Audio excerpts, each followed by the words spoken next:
अस्सलाम वालेकुम। चलिए जी हम आगाज़ करते हैं अपने one of the most important chapter का, जो मेरे ख़्याल से हमारे पूरे सिलेबस का one of the most technical chapter है।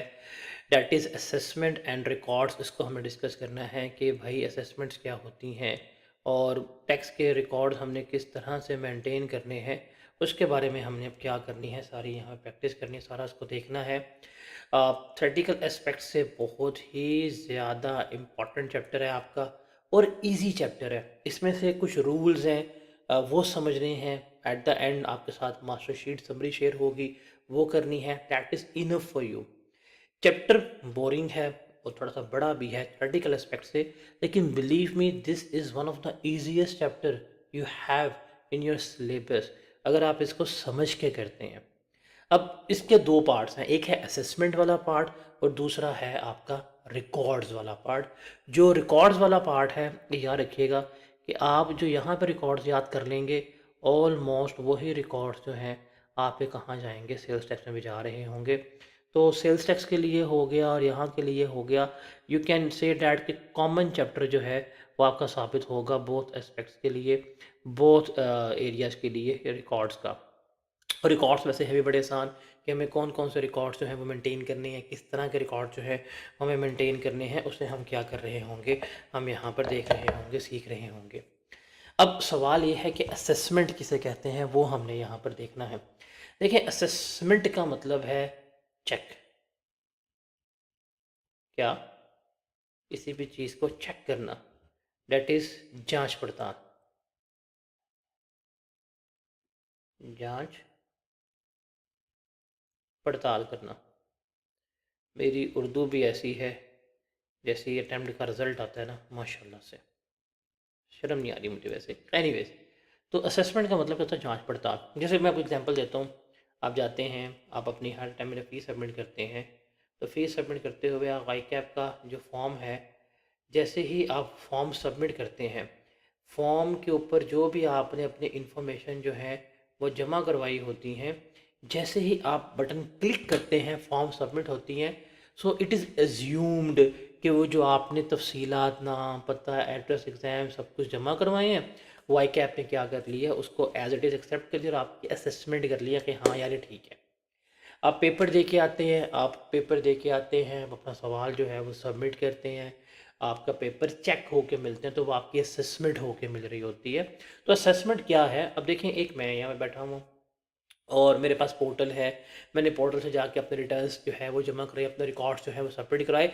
अब बैक एंड पे बैठा हुआ डिपार्टमेंट, बैक एंड पे कौन बैठा हुआ है? एफबीआर बैठा हुआ है। तो जो बैक एंड पे एफबीआर बैठा हुआ है, बैक एंड पे जो डिपार्टमेंट बैठा हुआ है, अब वो मेरे उन रिकॉर्ड्स, जो इन्फॉर्मेशन, जो इनकम डिक्लेयर की है, जो टैक्स डिक्लेयर किया है, उसकी जाँच पड़ताल करेगा कि हाँ यार ठीक है कि नहीं ठीक, कि इसमें कमी है, ज़्यादती है, इसके पास तो वो पैसे आए थे, इसने उस पैसों का रिकॉर्ड जमा कराया कि नहीं कराया, ये भाई साहब जो हैं पिछले 1 साल में 3 टूर करके आए हैं, मलेशिया के, दुबई के टूर करके आए हैं, इसने वो हमें उसकी डिटेल्स गिवन नहीं की हुई। तो वो सारी जाँच पड़ताल करने का अमल जो है, जो बैकएंड के ऊपर होगा, उसको हम क्या कहेंगे? असेसमेंट जो है वो कह रहे होते हैं। अब इसको हम देखते हैं कि असेसमेंट क्या है, कैसे है, किस तरह से लेके चलते हैं। अब चूँकि थ्योरेटिकल चैप्टर है, क्या हर चीज़ याद करनी है? The answer is no. हर चीज़ हमें याद करने की कतई ज़रूरत नहीं है।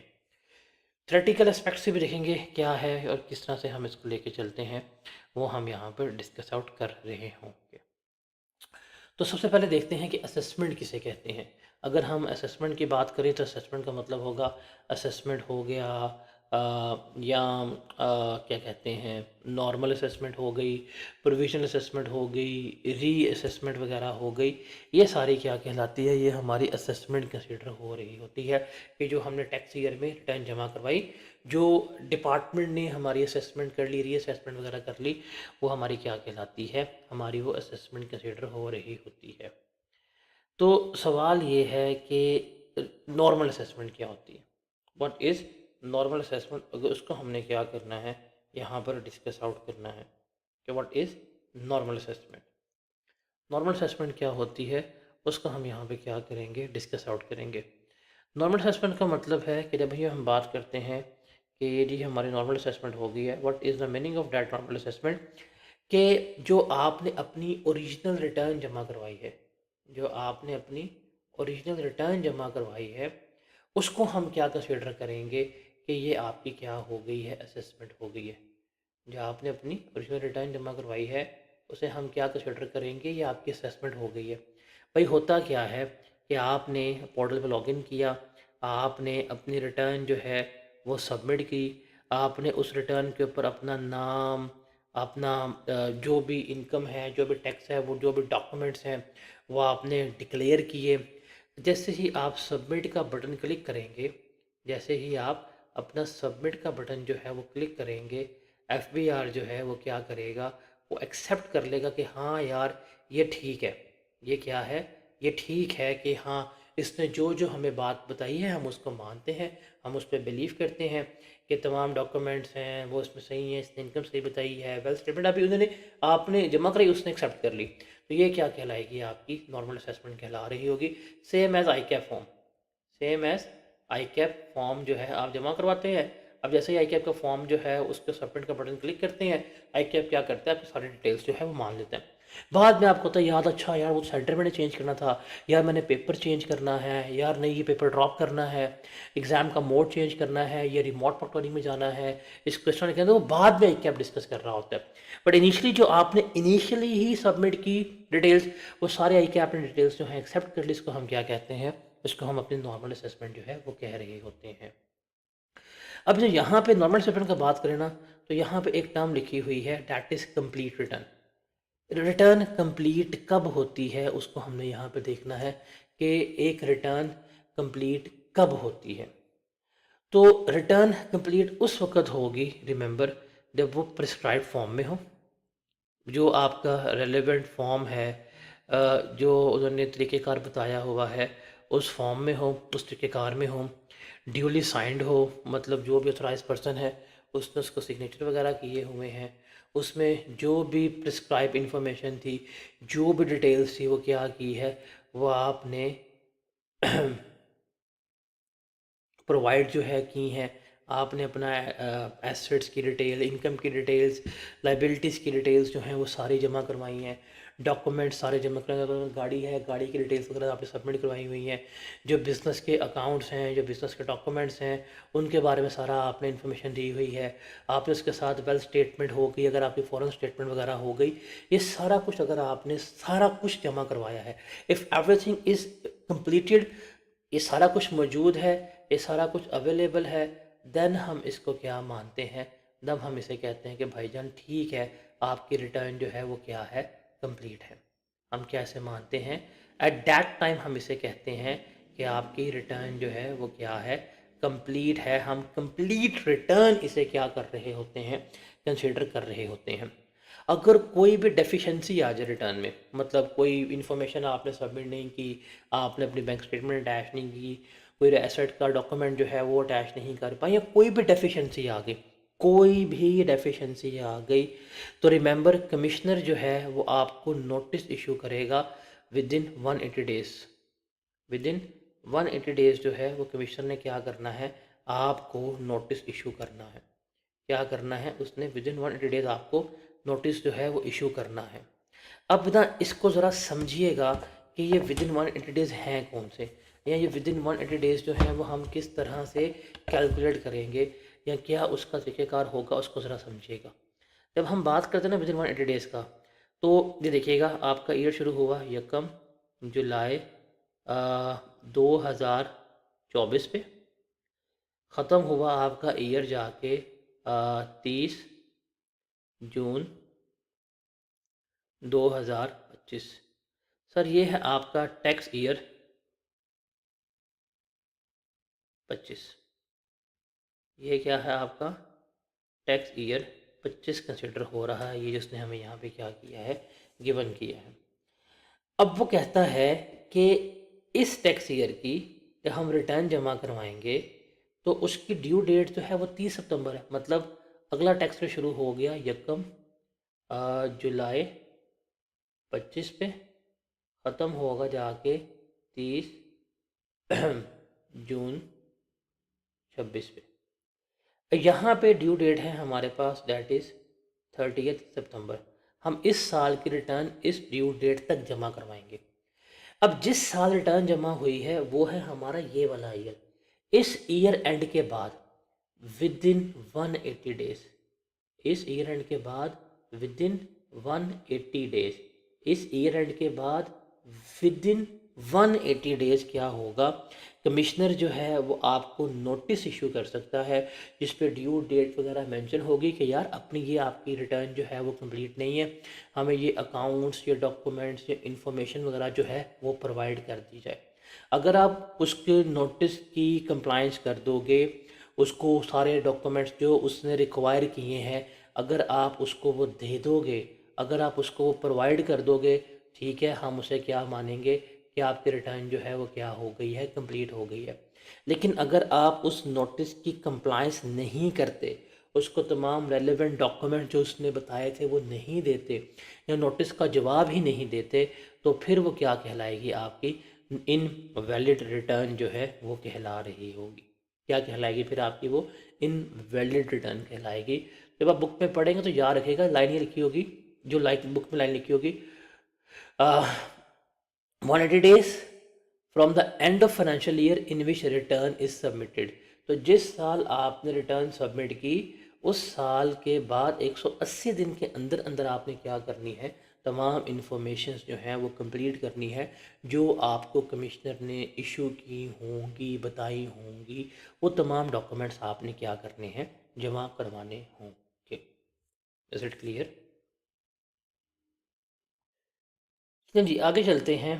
अब हम देखते हैं कि हमारा section number 120 sub section 2A है, जो हमें बताता है कि जो हमने अपनी इनकम टैक्स रिटर्न सबमिट की है उसमें अगर हमें कोई एडजस्टमेंट्स वगैरह करनी हो तो उसका प्रोसेस क्या है वो देखना है। तो बेसिकली यहाँ पे सिस्टम जो है वो आपके अब गी हुई इंफॉर्मेशन को ऑटोमेटिकली क्या करेगा, प्रोसेस करेगा और उसमें से क्या करेगा, वो कुछ एरर्स वगैरह जो है वो देखेगा। मतलब आप जैसे ही आपने अपनी इंफॉर्मेशन जो है वो सबमिट की, सबमिट करने के बाद वो क्या करेगा, वो एरर्स वगैरह जो है वो आइडेंटिफाई करेगा। एआई बेस्ड सिस्टम होगा और वो क्या करेगा, वो एरर्स जो है वो आइडेंटिफाई करेगा। अब वो एरर्स कौन कौन से हो सकते हैं, वो एरर्स हो सकते हैं आपकी अरिथमेटिकल फिगर्स, जो आपके मैथमेटिकल एरर्स हैं वो इसमें मौजूद हो सकते हैं कि हाँ यार ये कैलकुलेशंस के एरर्स जो हैं वो हो गए हैं, जमा तकसीम के एरर्स जो हैं वो बीच में आपको प्रोवाइड कर दिए गए हैं, तो वो आपको अरिथमेटिक एरर्स जो हैं उसके बारे में रिपोर्ट करेगा। या अगर आपने कोई इनकरेक्ट क्लेम किया है, अगर आपने कोई इनकरेक्ट क्लेम किया है, कोई इनकरेक्ट रिफ़ंड लिया है जिसकी अपेरेंट इन्फॉर्मेशन रिटर्न में अवेलेबल नहीं है, उसके बारे में जो है वो क्या कर रहा होगा, वो बता रहा होगा। अगर कोई अलाउंस था जो आपने क्लेम किया उसको वो नहीं होना चाहिए था, तो अबाउट दैट पर्टिकुलर अलाउंस का जो डिसअलाउ करना होगा वो आपको यहाँ पे बता रहा होगा। कोई टैक्स क्रेडिट जो है वो डिसअलाउ होना होगा, वो क्या करना होगा वो आपको यहाँ पर बता रहा होगा। उसके अलावा कोई लॉस जो है वो कैरी फॉरवर्ड जो है वो हो रहे होंगे, उनके बारे में सारा कुछ जो है वो इसने क्या करना है, वो उसने यहाँ पर बताना है। तो ये ऑटोमेटेड प्रोसेस है सिस्टम का, जिसके ज़रिए से आपने रिटर्न सबमिट करी, जैसे सबमिट करेंगे रिटर्न तो आपका सिस्टम जो है इस प्रोसेस को क्या कर देगा, वो जनरेट कर देगा कि हाँ ठीक है। अब हमने क्या करना है, अब हमने इस चीज़ को आइडेंटिफाई करना है, कोई इसमें कोई फॉल्स टैक्स रिबेट वगैरह जो है वो क्लेम तो नहीं हुआ। अगर कोई फॉल्स टैक्स रिबेट वगैरह क्लेम हुआ होगा, कोई मैथमेटिकल एरर वगैरह होगा, तो वो क्या करेगा, वो उसने फिर उसको आइडेंटिफाई करना है और उसका फिर सिस्टम जो है वो क्या करेगा, वो जनरेट कर रहा होगा। तो अगर कोई भी इस तरह का एरर वगैरह जनरेट होगा, कोई भी एरर आइडेंटिफाई होगा, तो सिस्टम जो है वो क्या करेगा, वो इसका नोटिस जनरेट करेगा। क्या करेगा, सिस्टम जो है वो नोटिस जनरेट करेगा कि यार हमने इसको चेक किया है कि आपका ये फ़लाना एरर जो है वो आ रहा है। जी सर आपने ये डोनेशन का रिबेट क्लेम किया है, लेकिन कहाँ पे डोनेशन किया, रिकॉर्ड जमा नहीं करवाया। ये ज़कात क्लेम की है, ज़कात कहाँ पे डिडक्ट हुई है, उसका हमें रिकॉर्ड जमा नहीं कराया। तो सिस्टम आपको नोटिस भेजेगा। सिस्टम नोटिस भेजेगा तब ही आप क्या करेंगे, आप इसको रिस्पॉन्ड करेंगे। अगर सिस्टम ने नोटिस नहीं भेजा फिर तो हमें रिस्पॉन्ड करने की ज़रूरत ही नहीं है। क्या? हमें इसकी रिस्पॉन्ड करने की ज़रूरत ही नहीं है। तो नोटिस आया, अब जब नोटिस आएगा तो इस नोटिस के बाद जो है वो क्या होगी, वो हमारी आगे कहानी जो है वो चलेगी। ये नोटिस आएगा, इस नोटिस के बाद जो है वो कहानी जो है हम क्या करेंगे, हम आगे लेकर चलेंगे। अगर नोटिस आया, नोटिस मिलने के बाद अब पॉसिबिलिटीज़ जो है ना कि आप क्या कर देंगे, आप उस नोटिस का रिस्पॉन्ड कर सकते हैं या आप उस नोटिस का रिस्पॉन्ड नहीं कर सकते। सर अगर आप उस नोटिस का रिस्पॉन्ड कर देते हैं, अब कहा भाई ये एरर है इसको ठीक कर लो, या ये मिस्टेक है, आपने कहा ठीक है यार मैं इसको रिस्पॉन्ड कर देता हूँ। तो जब नोटिस का रिस्पॉन्ड कर दिया तब तो कोई मसला नहीं है, ठीक है जी, उसके मुताबिक ही क्या किया जाएगा, इसको टेकअप कर लिया जाएगा। लेकिन आप अगर इस आपको नोटिस मिला और नोटिस का रिस्पॉन्ड नहीं करते, नोटिस के रिस्पॉन्ड का मतलब क्या है कि 30 डेज़ में आपको नोटिस मिला, आप उसका अगर कोई रिस्पॉन्ड नहीं करते, कोई जवाब उसका दाखिल नहीं करवाते, फिर सिस्टम जो है वो खुद ही सारी जो उसको लगेगा वो एडजस्टमेंट्स जो हैं वो आपके ठीक कर लेगा। तो सिस्टम जो है वो ऑटोमेटिकली सारी एडजस्टमेंट्स कर देगा अगर आपने नोटिस का 30 दिन के अंदर रिस्पॉन्ड ना किया। फिर एक और चीज़ याद रखनी है कि रिटर्न जमा करवाने के बाद 6 मंथ्स के अंदर अंदर जो है ये नोटिस भेजना लाजमी है। रिटर्न जमा करवाने के बाद it is compulsory to issue the notice in 6 month. अगर 6 मंथ में नोटिस आ गया फिर कहानी ठीक है, अगर 6 महीने में नोटिस ना आया इस तरह के ऑटोमेटेड प्रोसेसेस का, फिर ये कहानी ही नहीं चलेगी, फिर वो कहानी क्या हो जाएगी, ख़त्म हो जाएगी। तो इन तो ये सारा है आपका ऑटोमेटेड आपका ऑटोमेटेड जो क्या कहते हैं एडजस्टमेंट, इसको सेल्फ असेसमेंट स्कीम कहते हैं। नोटिफाइड है लेकिन एप्लीकेबल कब होगी अभी तक इसका हमें नहीं पता। किताबों में आ गई हुई है लेकिन प्रैक्टिकल अब इसकी एप्लीकेबिलिटी कब होगी इसका हमें बिल्कुल भी नहीं पता। वी हैव नो अंदाज़ा कि when it is going to be practically applicable, इसको हमने क्या करना है अभी देखना है, तो वो अपडेट्स आ जाएंगी। और अरिथमेटिक एरर का मतलब क्या होता है, अभी हमने डिस्कस कर लिया था कि मैथमेटिकल एरर हो गया प्लस माइनस का। और इनकरेक्ट क्लेम का मतलब क्या होगा कि फॉर एग्जांपल आपने एक प्रॉपर्टी रेंट आउट की with income from with building, वो इनकम फ्रॉम अदर सोर्स में जानी चाहिए थी, लेकिन आपने इनकम फ्रॉम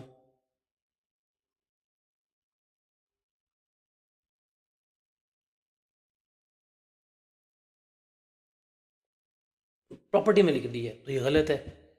आपको सबलेटिंग के पैसे मिले हैं, आप प्रॉपर्टी में लेके गलत है, तो ये इनकरेक्ट क्लेम्स होंगे। इसका सारा कुछ जो है वो क्या कर रही होगी, लेकर चल रही होगी। तो ये सेल्फ असेसमेंट अभी है नहीं, बाद में हो सकती है, लेकिन इसके बाद भी ऑडिट का प्रोसेस जो है वो चलेगा और ऑडिट का प्रोसेस जो है वो लाजमी पेश रहा होगा। जैसे इसको हम इस एग्जाम्पल से जो है वो समझते हैं, ये एग्जाम्पल रीड करते हैं तो हमें अपनी पूरी कहानी जो है वो क्या हो जाएगी, वो समझ आ जाएगी कि किस तरह से हम इसको लेकर चल रहे होते हैं। तो कहते हैं जी एक सिनेरियो है, मिस्टर अहमद ने अपनी टैक्स रिटर्न जो है फाइल की but forgot to attach crucial documents like wealth statement, evidence of tax payment, foreign income statement, ऐसा स्टेटमेंट वो भूल गया। अब उसका ऑटोमेटेड प्रोसेस क्या है या किस तरह होगा। जैसे ही उसने अपनी रिटर्न टाइमली सबमिट कर दी लेकिन बेसिक इनकम डिटेल दी, सपोर्टिव डॉक्यूमेंट्स नहीं दिए, तो अभी उसकी चूँकि ये डॉक्यूमेंट्स मिसिंग है, हम कह देंगे इसकी रिटर्न जो है वो क्या है, वो इनकम्प्लीट है। इसकी रिटर्न क्या है, इनकम्प्लीट जो है वो कंसिडर हो रही होगी। अब कमिश्नर उसको नोटिस इशू करेगा, नोटिस इशू होगा with in 180 days from the end of financial year in which the return is submit. यार ये डॉक्यूमेंट्स जमा कराओ, ये वाला स्टेटमेंट जो है ये सबमिट करवा दो और आपको ड्यू डेट दी जाएगी। मोस्टली ये ड्यू डेट जो होती है 30 दिन की होती है, आपको 30 डेज़ का टाइम मोस्टली दिया जाता है, लेकिन डिपेंड करता है नोटिस टू नोटिस, सर्कमस्टांसेस कितना टाइम आपको दिया जा रहा है। तो आपको बता देगा भाई इसको जमा करवा दो, आप नॉन कंप्लायंस करेंगे रिटर्न आपकी इनवैलिड हो जाएगी, आप कंप्लायंस करेंगे डॉक्यूमेंट जमा करवा देंगे फिर आपकी रिटर्न जो है वो क्या कंसिडर होगी, वैलिड रिटर्न जो है वो कंसिडर हो रही होगी। जैसे एक और सवाल है ये मेरी miss Sara files her return claiming का टैक्स क्रेडिट ऑफ ₹50,000, उसने 50,000 का टैक्स क्रेडिट लिया फॉर फॉरेन टैक्स पेड और her income, but the maximum allowable credit जो है वो 30,000 था। एज्यूम करते हैं कि आपको जो मैक्सिमम क्रेडिट मिलना था वो 30,000 का मिलना था, एज पर जो कानून था। इसने इसने क्लेम कर लिया, उसने क्लेम कर लिया 50,000 रुपये का। अब 50,000 क्लेम कर लिया, लेना कितना था, 30,000 था। तो सिस्टम उसको खुद रिव्यू करेगा, ऑटोमेटेड प्रोसेस, जब भी हम पढ़ के आए हैं। जब सिस्टम ने उसका ऑटोमेटेड प्रोसेस रिव्यू किया, उसने डिस्क्रिपेंसी इंडिकेट कर दी कि ये जी आपने इनकरेक्ट क्लेम जो है वो किया हुआ है। तो सिस्टम उसको नोटिस जो है जनरेट करेगा कि ये 20,000 जो है आपको डिसअलाउ करेगा, और उससे 30 दिनों में क्या मिल जाएगी, एक्सप्लेनेशन मांगी जाएगी। अगर वो 30 दिनों में एक्सप्लेन कर देगी तो ठीक है, अगर वो नहीं करेगी तो सिस्टम ऑटोमेटिकली डिसअलाउ कर देगा अगर नोटिस का रिस्पॉन्ड नहीं करेगी। और लेकिन सिस्टम के लिए भी लाजमी है कि सिस्टम ने ये 6 month after filing of return notice भेजना है। अगर वो 6 माह में नोटिस नहीं भेजेगा तो सारा कुछ क्या हो जाएगा, इसका इनवैलिड जो है वो कंसिडर हो रहा होगा। उसके बाद है ऑडिट। उसके बाद क्या है हमारा ऑडिट। ऑडिट बाय कमिश्नर के कमिश्नर जो है वो ऑडिट भी कर सकता है। अब ऑडिट वैसे क्या होता है, ऑडिट आप कह सकते हैं कि आपका जो भी अकाउंट्स हैं, जो भी इंफॉर्मेशन है, इसका आपने डीप एनालिसिस करना है, आपने एविडेंसेस जो है वो ढूंढने हैं। अगर आपको कोई इन्फॉर्मेशन जो है वो कम लग रही है, या इन्फॉर्मेशन जो है सबमिट होनी चाहिए थी, या आपको डाउट हो रहे हैं उस बंदे के, तो आप उसकी डीप इंक्वायरी करवाएंगे कि यार इसकी जाते हैं, इसके रिकॉर्ड्स चेक करते हैं कि सही हैं भी कि नहीं हैं, किस तरह से हम इसको लेके चल रहे हैं वो हम यहाँ पे देख रहे होंगे। अब कमिश्नर के पास ना ये पावर है कि वो आपसे बुक्स ऑफ अकाउंट्स जो है वो भी मंगवा सकता है, और वो पिछले 6 सालों में से किसी भी चीज़ का डाटा जो है वो क्या कर सकता है, वो आपसे मंगवा सकता है। जब कमिश्नर आपको ये भी कह सकता है कि जो भी उसका आपका इलेक्ट्रॉनिक डाटा है, जो इलेक्ट्रॉनिक रिकॉर्ड है, मशीन्स हैं, सॉफ्टवेयर्स हैं, उसकी एक्सेस जो है क्या की जाए, आपको प्रोवाइड जो है वो की जाए। वो आपकी ये मशीन्स वगैरह हो गई, जो हार्ड कॉपीज़ वगैरह हो गई, वो सारा रिकॉर्ड्स जो है वो क्या कर सकता है, अपने कब्ज़े में लेके जा सकता है। फिर वो इलेक्ट्रॉनिकली क्या करेगा, वो अपना कब्ज़े में ले लेगा, इन्वेस्टिगेट कर सकता है। कमिश्नर जो है वो तब जो भी इश्यूज़ होंगे, जो भी उसने ऑडिट कंडक्ट किया, अकाउंट्स चेक किए, रिकॉर्ड्स वेरीफाई किए, रेवेन्यूज़ की इंक्वायरी की, एक्सपेंडिचर की इंक्वायरी जो है वो कर सकता है। और वो आपसे, उसको अगर अप्रोप्रिएट लग रहा है तो वो आपसे इन्फॉर्मेशन जो है वो भी मांग सकता है कि यदि फ़लानी मैटर है, इसको क्या करें, इस फ़लाने मैटर को आके एक्सप्लेन करें, इसको बताएं ये क्या है क्या नहीं है। वो फर्दर आपसे इश्यूज़ जो है वो ऑडिट रिपोर्ट में, वो जो ऑडिट रिपोर्ट जो है वो इशू करेगा, उसमें जो भी उसने कंसर्न रेज़ किए होंगे उस पे वो क्या करेगा, वो आपकी एक्सप्लेनेशन जो है वो क्या करेगा, वो मांग रहा होगा।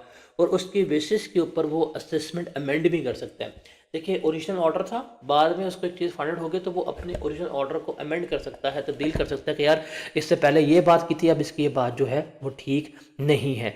ये ऑडिट जो है वो फिजिकल भी हो सकता है, इलेक्ट्रॉनिकली भी हो सकता है, थ्रू वीडियो लिंक्स वगैरह वो ऑडिट जो है वो भी कंडक्ट करवा सकता है। और अगर आप उसको इन्फॉर्मेशन नहीं प्रोवाइड करते, वो रेलेवेंट रिकॉर्ड्स जो है वो आपसे डिमांड करता है, आप उसको वो रेलेवेंट रिकॉर्ड्स जो है वो नहीं जमा करवा रहे, या वो आपसे कहता है जी एक्सपेंसेस की डिटेल्स लेके आएँ, आप उसको एक्सपेंसेस की डिटेल्स जो हैं वो जमा नहीं करवा रहे, या उसको किसी भी मैटर में रेवेन्यू के कैलकुलेशन में कहीं पे भी उसको अगर कोई रेलेवेंट इन्फॉर्मेशन नहीं मिलती, तो वो क्या कर सकता है, वो बेंचमार्क रेशियो जिसको हम कहते हैं सेक्टोरल, स्पेलिंग मुझे अगर याद सही रह गए, सेक्टोरल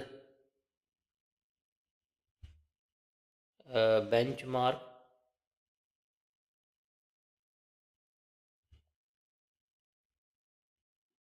रेशियोज, वो इस सेक्टोरल बेंचमार्क रेशियोज की बेसिस पे क्या कर सकता है, आपका डाटा खुद से कैलकुलेट कर सकता है। अब सेक्टोरल बेंचमार्क रेशियो का मतलब क्या है कि हर डाटा, हर एक सेक्टर की, हर एक इदारे की इन्होंने एक स्टैंडर्ड रेशियोज बनाई होती हैं। फॉर एग्जांपल अगर होटल्स के हैं तो इन्होंने होटल्स की क्या की होगी, एक स्टैंडर्ड जीपी रेशियो बनाई होगी कि इनका 30% जीपी होता है, एनपी रेशियो जो है वो बनाई होगी, प्रोडक्शन रेशियो जो है वो बनाई होगी, रिकवरी रेशो, वेस्टेज रेशो, इन्होंने स्टैंडर्डाइज रेशो बनाई होगी। अगर आपके पास इंफॉर्मेशन नहीं है, वो आपसे सेल्स मांग रहे हैं, आपके जरिए हमारे पास सारी कैश सेल्स है, कैश हम रिकॉर्ड करते नहीं है, कहते हैं अच्छा, तो फिर वो उन रेशोज़ की बेसिस के ऊपर क्या करेंगे, आपका जीपी जो है वो क्या कर सकते हैं, वो कैलकुलेट कर सकते हैं। ओके, तो ये सेक्टोरल बेंचमार्क रेशोज होती हैं। ये पास पेपर में 2022 में सवाल आया हुआ है सेक्टोरल बेंचमार्क रेशोज का, कि ये क्या होते हैं। ये स्टैंडर्डाइज बिजनेस रेशोज हैं। हर एक सेक्टर के अलग है, होटल्स के अलग होंगे, रेस्टोरेंट्स के अलग होंगी, प्रोडक्शन वाले सेक्टर्स के अलग होंगी, सर्विस वाले सेक्टर के अलग होंगी। प्रोडक्शन सेक्टर्स में जो मुख्तलिफ टाइप ऑफ प्रोडक्शन के हैं एवेन्यूज़ बिजनेस के अलग होंगे, तो हर एक की उसने अलग अलग रेशो बनाई होंगी। ये जो रेस्टोरेंट का जीपी जो है वो 40% है। एक रेस्टोरेंट में छापा मारा, उनके पास रिकॉर्ड ही नहीं है, कहेंगे भाई लगाओ 40% इनकी निकाल लो, स्कूल से पकड़ के रेशो निकालो। इस बेसिस पे इनका रेवेन्यू जो है वो हम अज्यूम कर लेते हैं, इनका ऑडिट कर लेते हैं। तो ये कर रहे होंगे। अब एफ पी आर ऑडिट करेगा, एफ पी आर खुद भी कर सकता है। F B R chartered accountant firms, cost management accountant firms जो है वो भी अपॉइंट कर सकता है, which can go and do audit of any person जिसको एफ बी आर जो है वो ऑडिट करना चाह रहा होता है। फिर आपने याद रखना है कि ऑडिट का टाइम लिमिट क्या है, कि एक बंदा जिसका अगर हम ऑडिट कर रहे हैं तो क्या हमेशा हम उसका ऑडिट करते रहेंगे, या एक बंदा जिसका ऑडिट हो गया क्या उसका दोबारा ऑडिट नहीं होगा, ऐसा कुछ भी नहीं है। तो रिमेंबर, कमिश्नर जो है वो किसी भी बंदे का ऑडिट जो है वो सिलेक्ट कर सकता है। अगर प्रीवियसली उसका कभी ऑडिट नहीं हुआ, उन्हें फाड़ के चित्र फेर दो, कोई मसला नहीं है। कमिश्नर को एफबीआर की कोई अप्रूवल नहीं रिक्वायर कि भाई इसका ऑडिट करे, या उसका अप्रूवल जो है वो ना कर रहे हों। हाँ, अगर एक बंदे का पिछले 4 सालों में ऑडिट हो चुका हुआ है, अगर उसका दोबारा ऑडिट करना है, फिर कमिश्नर को उसकी अप्रूवल जो है वो रिक्वायर है। एक बंदे का अगर पिछले 4 सालों में ऑडिट हो चुका हुआ है, अगर उसका हमने दोबारा ऑडिट करना है, फिर हमें कमिश्नर की अप्रूवल, एफ की अप्रूवल रिक्वायर होगी कि इसको 4 सालों में हम एक चित्र फेर चुके हैं, इसको हमने क्या करना है, दोबारा जो है जाके फेंटा लगाना है, इसको हमने यहाँ पर सीधा करना है। अब हमारे लिए जो इम्पोर्टेंट है ना, जो पेपर में आपको आ सकता है, ये टाइम फ्रेम है ऑडिट का, कि ये 4 साल के बाद आपको अप्रूवल की रिक्वायर नहीं है। उसके अंदर अगर आप कर रहे हैं तो आपको अप्रूवल रिक्वायर होगा। एक है स्पेशल ऑडिट पैनल, सैप, जो आपने पैनल अपॉइंट करना है जो ऑडिट करेगा। इसकी कंपोजिशन जो है वो हमारे लिए बहुत इंपॉर्टेंट है, कि एफबीआर जो है वो क्या कर सकता है, वो सैप्स को अपॉइंट कर सकता है, जिनको हम क्या कहते हैं, जिनको हम कहते हैं स्पेशल ऑडिट पैनल्स कहते हैं, कि भाई ये आप ऑडिट कंडक्ट करें इसका, या फॉरेंसिक ऑडिट जो है वो भी कंडक्ट कर सकते हैं। अब इसमें कौन होगा, मिनिमम 2 मेंबर होंगे, मिनिमम जो है वो इसमें 2 मेंबर होंगे, या वो 2 और से ज़्यादा मेंबर भी इसमें हो सकते हैं। और वो कौन कौन से होंगे, ऑफिस ऑफ इंडियन रेवेन्यू एक बंदा डिपार्टमेंट का होगा, ये तो लाजमी है। फॉर्म ऑफ चार्टर्ड अकाउंटेंट हो सकती है, form of cost management accountant हो सकती है, या कोई भी फॉरेन एक्सपर्ट या स्पेशलिस्ट हुआ, जो भी पर्सन जिसको एफबीआर कहेगा, ये बंदा क्या होगा, ये बंदा स्पेशल ऑडिट पैनल्स का मेंबर जो है वो बन रहे होंगे। ये जो पैनल होगा, इसका चेयरमैन जो होगा ना, वो हमेशा इनलैंड रेवेन्यू का ऑफिसर होगा। मतलब इनका बंदा जो है वही क्या बनेगा, वो हमेशा इसका चेयरमैन जो है वो बन रहा होगा। और ये फिर डिसाइड करेंगे स्कोप ऑफ ऑडिट क्या है, क्या नहीं है, कितना ऑडिट करवाना है, ऑडिट का स्कोप क्या है, फोरेंसिक ऑडिट करना है, सारा कुछ जो है वो ये डिसाइड करेंगे। एक चीज़ याद रखिएगा कि अगर पैनल है वो ऑडिट करने जा रहा है, अगर पैनल का कोई मेंबर एब्सेंट है तो कोई स्कोप में मसला नहीं आएगा, ऑडिट जो है वो क्या कर सकते हैं, वो कर सकते हैं। लेकिन अगर चेयरमैन जो है वो एब्सेंट है तो फिर उस ऑडिट की प्रोसीडिंग्स जो हैं वो इनवैलिड होंगी। फॉर एग्जांपल 5 बंदों की टीम है, वो एक बिज़नेस का ऑडिट कर रही हैं, और जो उनका एक्सपर्ट वाला बंदा है वो आज ऑडिट पे नहीं आया, ठीक है, 4 बंदे आए हैं, वो सारी उन्होंने इन्वेस्टिगेशन वगैरह की है, जो भी फाइंडिंग्स होंगी वो वैलिड रहेंगी। लेकिन अगले दिन गए तो अगले दिन जो चेयरपर्सन था, जो चेयरमैन था, ऑफिसर ऑफ इनलैंड रेवेन्यू, वो एब्सेंट था। अगर वो नहीं था, बाकी लोगों ने जो फाइंडिंग्स वगैरह की हैं वो क्या हो जाएंगी, वो इनवैलिड जो है वो कंसीडर हो जाएंगी। ये चीज़ आपने याद रखनी है। तो चेयरमैन का होना लाजमी है, चेयरमैन होगा तो वैलिड है। उसके अलावा स्कोप जो है वो ऑडिट का केस टू केस डिपेंड करेगा। इस ऑडिट का स्कोप कोई और सकता है, दूसरे बंदे का ऑडिट कर रहे हैं उसका स्कोप जो है वो क्या हो सकता है, कोई और हो सकता है। और एफपीआर के अलावा जितने भी मेंबर होंगे, इनसे हम कहेंगे कि ये एग्रीमेंट करते हैं कॉन्फिडेंशियलिटी का, कि ये एक क्लाइंट की इन्फॉर्मेशन जो है वो दूसरे क्लाइंट को कभी भी पास आउट नहीं करेंगे। I have many information, but मैं कभी भी आपसे वो शेयर नहीं कर सकता, बिकॉज कॉन्फिडेंशियलिटी भी होती है। हम क्लाइंट्स की इन्फॉर्मेशन जो है वो कभी भी शेयर नहीं कर सकते। जब आप बुक से पढ़ेंगे ना, बुक से इस टॉपिक को पढ़ने के फ़ौरन बाद ना बड़ी कंप्रीहेंसिव और डिटेल्ड एग्जांपल्स गिवन है। वो 2 सिनेरियो बेस्ड एग्जांपल्स होंगी, आप उन्हें पढ़ेंगे तो आपका ये फिंगर टिप्स पे जो है वो टॉपिक हो जाएगा कि क्या है और किस तरह से है। ठीक है जी।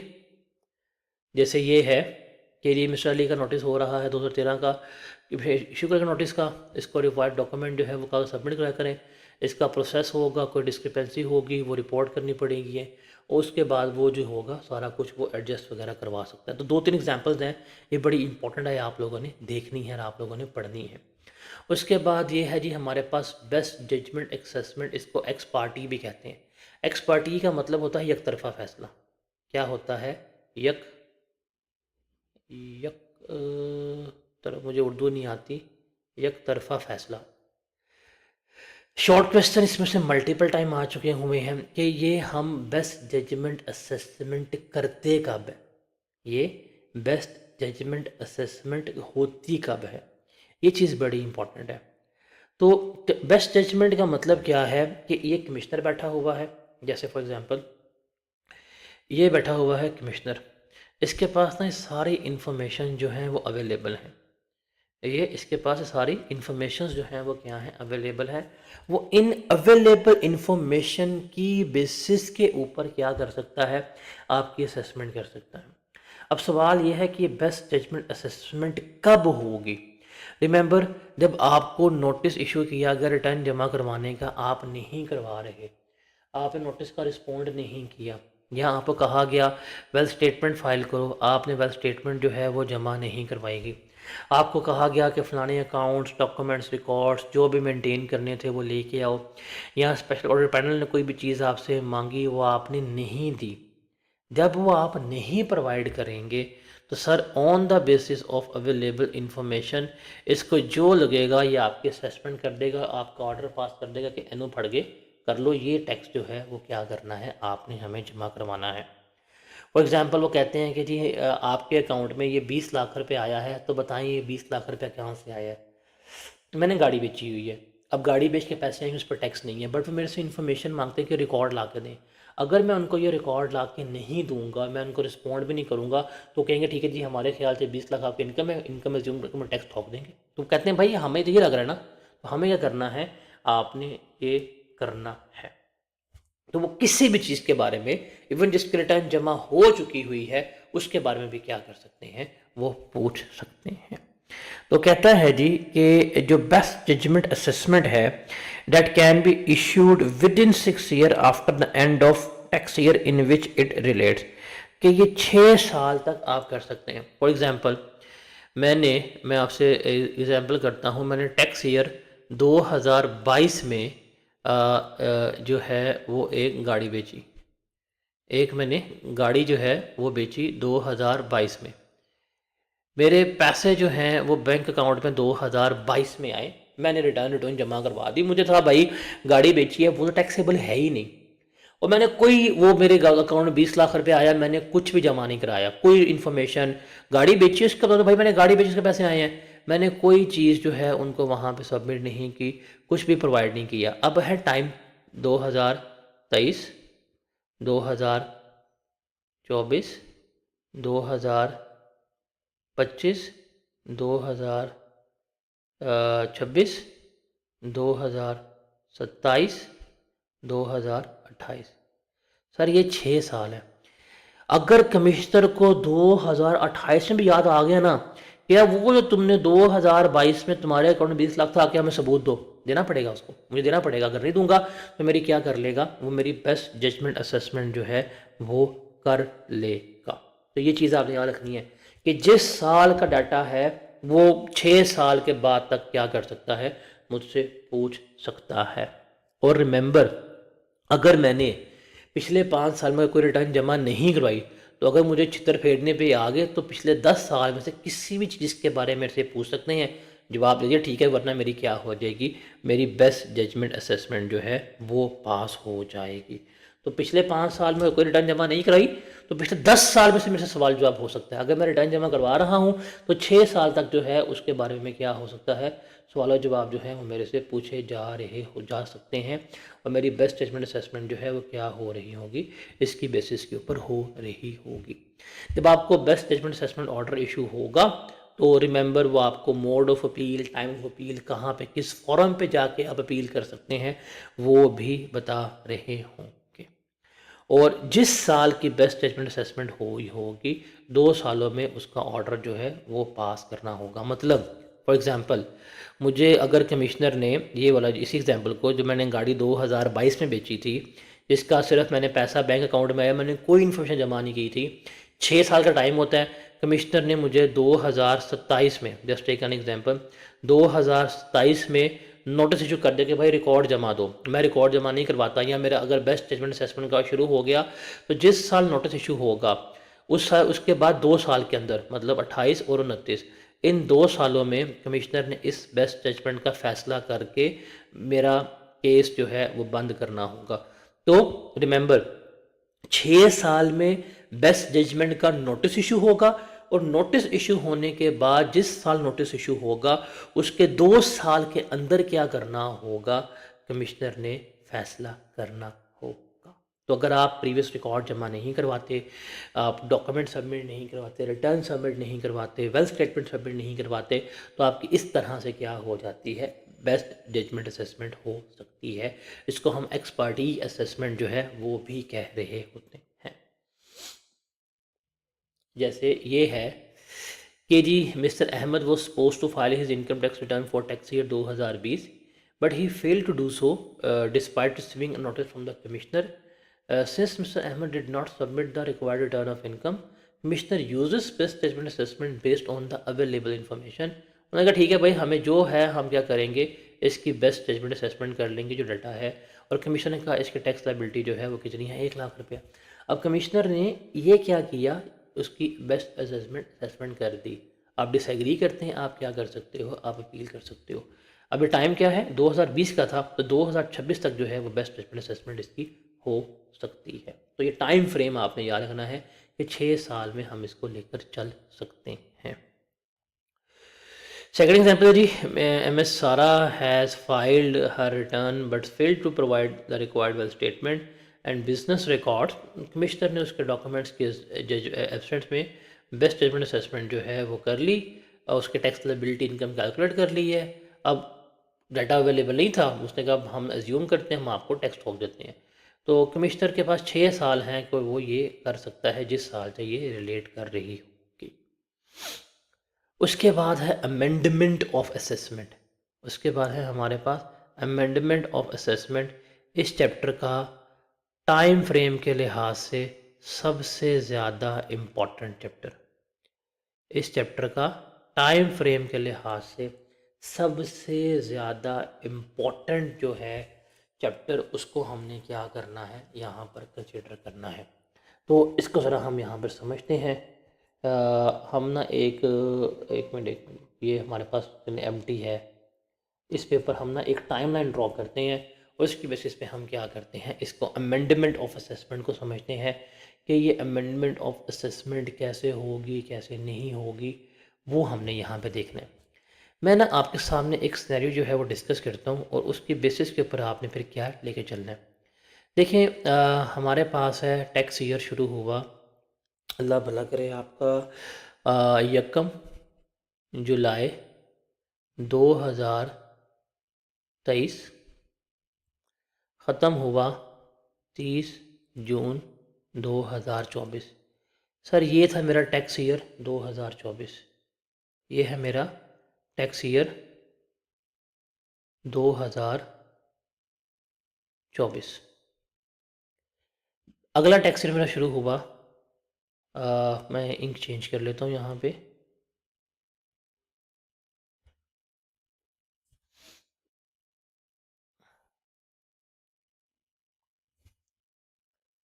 टैक्स शुरू हुआ 1 जुलाई 2024 पे,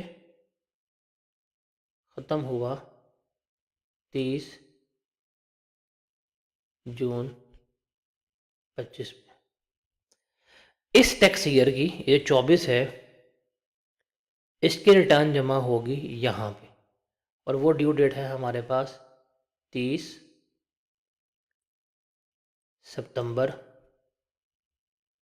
2024। अब ध्यान समझिएगा, इस डेट के ऊपर आपने अपनी जैसे ही रिटर्न सबमिट करवाई, आपने अपनी तमाम इन्फॉर्मेशन सारा कुछ सबमिट किया, क्लिक का बटन जमा करवाया, क्लिक का बटन जमा करवाते साथ ही जैसे ही आपने सबमिट की तो आपको ओरिजिनल असेसमेंट ऑर्डर जो है वो इशू कर दिया गया। फ़ौरन आपके इनबॉक्स में आ जाएगा कि भाई आपने अपनी जो है वो रिटर्न जमा करवा दी है सेल्फ असेसमेंट स्कीम के तहत। हमने आपकी सारी इन्फॉर्मेशन मान ली है जो आपने प्रोवाइड की है, और हम क्या कर रहे हैं, आपको ओरिजिनल असेसमेंट ऑर्डर जो है वो क्या कर रहे हैं, वो हम इशू कर रहे हैं। अभी ओरिजिनल असेसमेंट ऑर्डर का मतलब क्या है कि जो जो इन्फॉर्मेशन आपने इनको प्रोवाइड की थी, डिपार्टमेंट वालों ने उसको एज इट इज़ जो है वो मान लिया और क्या कर दिया, उन्होंने ओरिजिनल असेसमेंट ऑर्डर जो है वो इशू कर दिया। अब फ्यूचर में तब्दीली हो जाती है। फॉर एग्ज़ाम्पल आपने जब ये जमा करवाई, आपने रेंट को, आपने सब लेटिंग का रेंट जो है था उसको इनकम फ्रॉम प्रॉपर्टी का पार्ट बनाया हुआ था, लेकिन जब बाद में इनको लगा पता कि यार ये सब लेटिंग का रेंट तो इनकम फ्रॉम प्रॉपर्टी में जाना ही नहीं चाहिए, इनकम फ्रॉम अदर सोर्स में चाहिए, बाद में लगा पता। आपने फॉर एग्ज़ाम्पल वेल्थ स्टेटमेंट में कोई अमाउंट जो है वो मिस की हुई थी, वो बाद में जाके आइडेंटिफाई हुई। फॉर एग्ज़ाम्पल आपने कैपिटल गेंस में प्रॉपर्टी को डिस्पोज ऑफ किया था और आपका होल्डिंग पीरियड जो है वो गलत था, वो बाद में जाके हुआ कैलकुलेट। ये सारा कुछ बाद में जब आपकी इंक्वायरीज हो रही थी इस बाद लगा पता, तो ये सारा कुछ लेटर ऑन हुआ है बाद में। लेकिन जब आपने अपनी रिटर्न जमा करवाई थी उस वक्त इमीडिएटली कुछ नहीं हुआ था, इमीडिएटली तो कुछ नहीं हुआ, आपने इन्फॉर्मेशन जमा कराई, उसने ओरिजिनल असेसमेंट ऑर्डर मान लिया। अब बाद में आपकी इंफॉर्मेशन में तब्दीली आ गई है, जब आप तब्दीली आ रही है आप उस तब्दीली को इनकॉर्पोरेट करते हैं। फॉर एग्जांपल आपको 2 साल बाद नोटिस इशू हो जाता है कि यार वो जो तुमने इनकम फ्रॉम प्रॉपर्टी डिक्लेयर की थी वो तो सब लेटिंग की थी, वो तो इनकम फ्रॉम अदर सोर्स में जानी चाहिए, इसको रिवाइज करो। आप रिवाइज कर देते हैं। जब आप रिवाइज करेंगे तो आपने अपनी रिटर्न रिवाइज कर दी, अब आपकी इनकम वो प्रॉपर्टी में नहीं है, वो कहाँ आ गई है, इनकम फ्रॉम अदर सोर्स में। जब वो अदर सोर्स में आ गई है तो आपके सारा कुछ चेंज हो गया ना, आपका स्ट्रक्चर चेंज हो गया। अब पहले जब आपने प्रॉपर्टी में अपनी इनकम डिक्लेयर की थी तो हमारे मुताबिक ये आपकी इनकम फ्रॉम प्रॉपर्टी थी, अब ये आपकी इनकम फ्रॉम प्रॉपर्टी नहीं है बल्कि ये आपकी इनकम फ्रॉम अदर सोर्स है। तो हम भी क्या, जैसे आप रिवाइज करेंगे on the basis of available information, on the basis of available record, जैसे ही आप रिवाइज करेंगे हम भी क्या करेंगे, इसको रिवाइज कर देंगे। तो हमने ये जो ओरिजिनल असेसमेंट ऑर्डर इशू किया था हम भी इसे क्या कर देंगे, रिवाइज कर देंगे, चेंज कर देंगे। तो ओरिजिनल असेसमेंट ऑर्डर में अगर हम तब्दीली करें, इसको हम कहते हैं अमेंडमेंट। क्या कहते हैं, अमेंडमेंट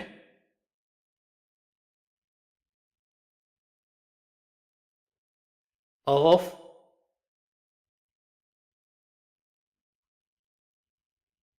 असेसमेंट ऑर्डर, कि जो हमारा असेसमेंट ऑर्डर था, जो हमारा ओरिजिनल असेसमेंट ऑर्डर था जो हमने यहां पर इशू किया था, उसमें हमने क्या कर ली, तब्दीली कर दी, उसमें हमने क्या कर ली, तब्दीली कर दी। अब ये टाइम फ्रेम इसका हमने समझना है कि ये टाइम फ्रेम क्या है, कि कमिश्नर अमेंडमेंट भी कर सकता है, कमिश्नर फर्दर अमेंडमेंट भी कर सकता है, कमिश्नर री अमेंडमेंट भी कर सकता है, सारा कुछ कर सकता है। टाइम फ्रेम क्या है, टाइम फ्रेम है फर्दर अमेंडमेंट्स का कि 5 ईयर अमेंडमेंट का कि 5 years from the end of financial year of original assessment order. अब देखो, जिस साल आपने ओरिजिनल असेसमेंट ऑर्डर इशू किया था उस साल के ख़त्म होने के बाद विद इन 5 ईयर्स हम लेके चलेंगे। अब मैं वापस आपको लेके आता हूं, देखो यहां पे रिटर्न जमा हुई, ये रिटर्न, ये टैक्स ईयर था, यहाँ पे इसकी रिटर्न जमा हुई, जैसे ही रिटर्न जमा हुई तो हमने ओरिजिनल असेसमेंट ऑर्डर हमने यहाँ पे इशू किया, हमने ओरिजिनल असेसमेंट ऑर्डर जो है वो यहाँ पे इशू किया। From the end of financial year, ये है जी end of financial year in which original assessment order is issue, जिसमें हमने ओरिजिनल असेसमेंट ऑर्डर इशू किया था। इसके बाद विद इन 5 ईयर, इसके बाद with in 5 years, with in 5 years. तो अगर आप देखें तो ये टैक्स ईयर 25 था, ये आ जाएगा जी हमारे पास टैक्स ईयर 26, टैक्स ईयर 27,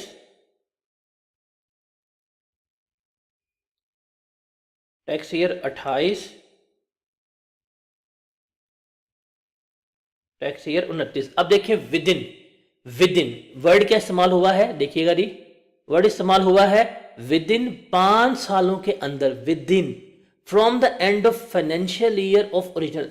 तो भाई जो ओरिजिनल असेसमेंट ऑर्डर वाला है ये भी तो बीच में शामिल होगा, ये भी शामिल होगा इसके साथ। तो 1, 2,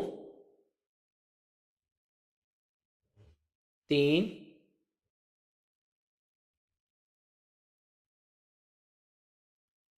4 और ये आ जाएगा टैक्स ईयर 30, मतलब 30 जून 2030। सर यहाँ तक जो है ना, यहाँ तक वो क्या हो सकता है, वो आपका अमेंडमेंट ऑफ असेसमेंट हो सकती है। यहाँ तक आपका अमेंडमेंट ऑफ असेसमेंट जो है वो हो सकती है। अगर आफ्टर होता ना, आफ्टर, तो फिर हम इसके बाद अगले 5 सालों में जाते, इसके बाद अगले 5 सालों में तो वो 31 पे ख़त्म होना था। इसका मतलब ये ओरिजिनल असेसमेंट ऑर्डर में अगर आपने कोई अमेंडमेंट करनी है तो वो 5 सालों के अंदर आप कर सकते हैं।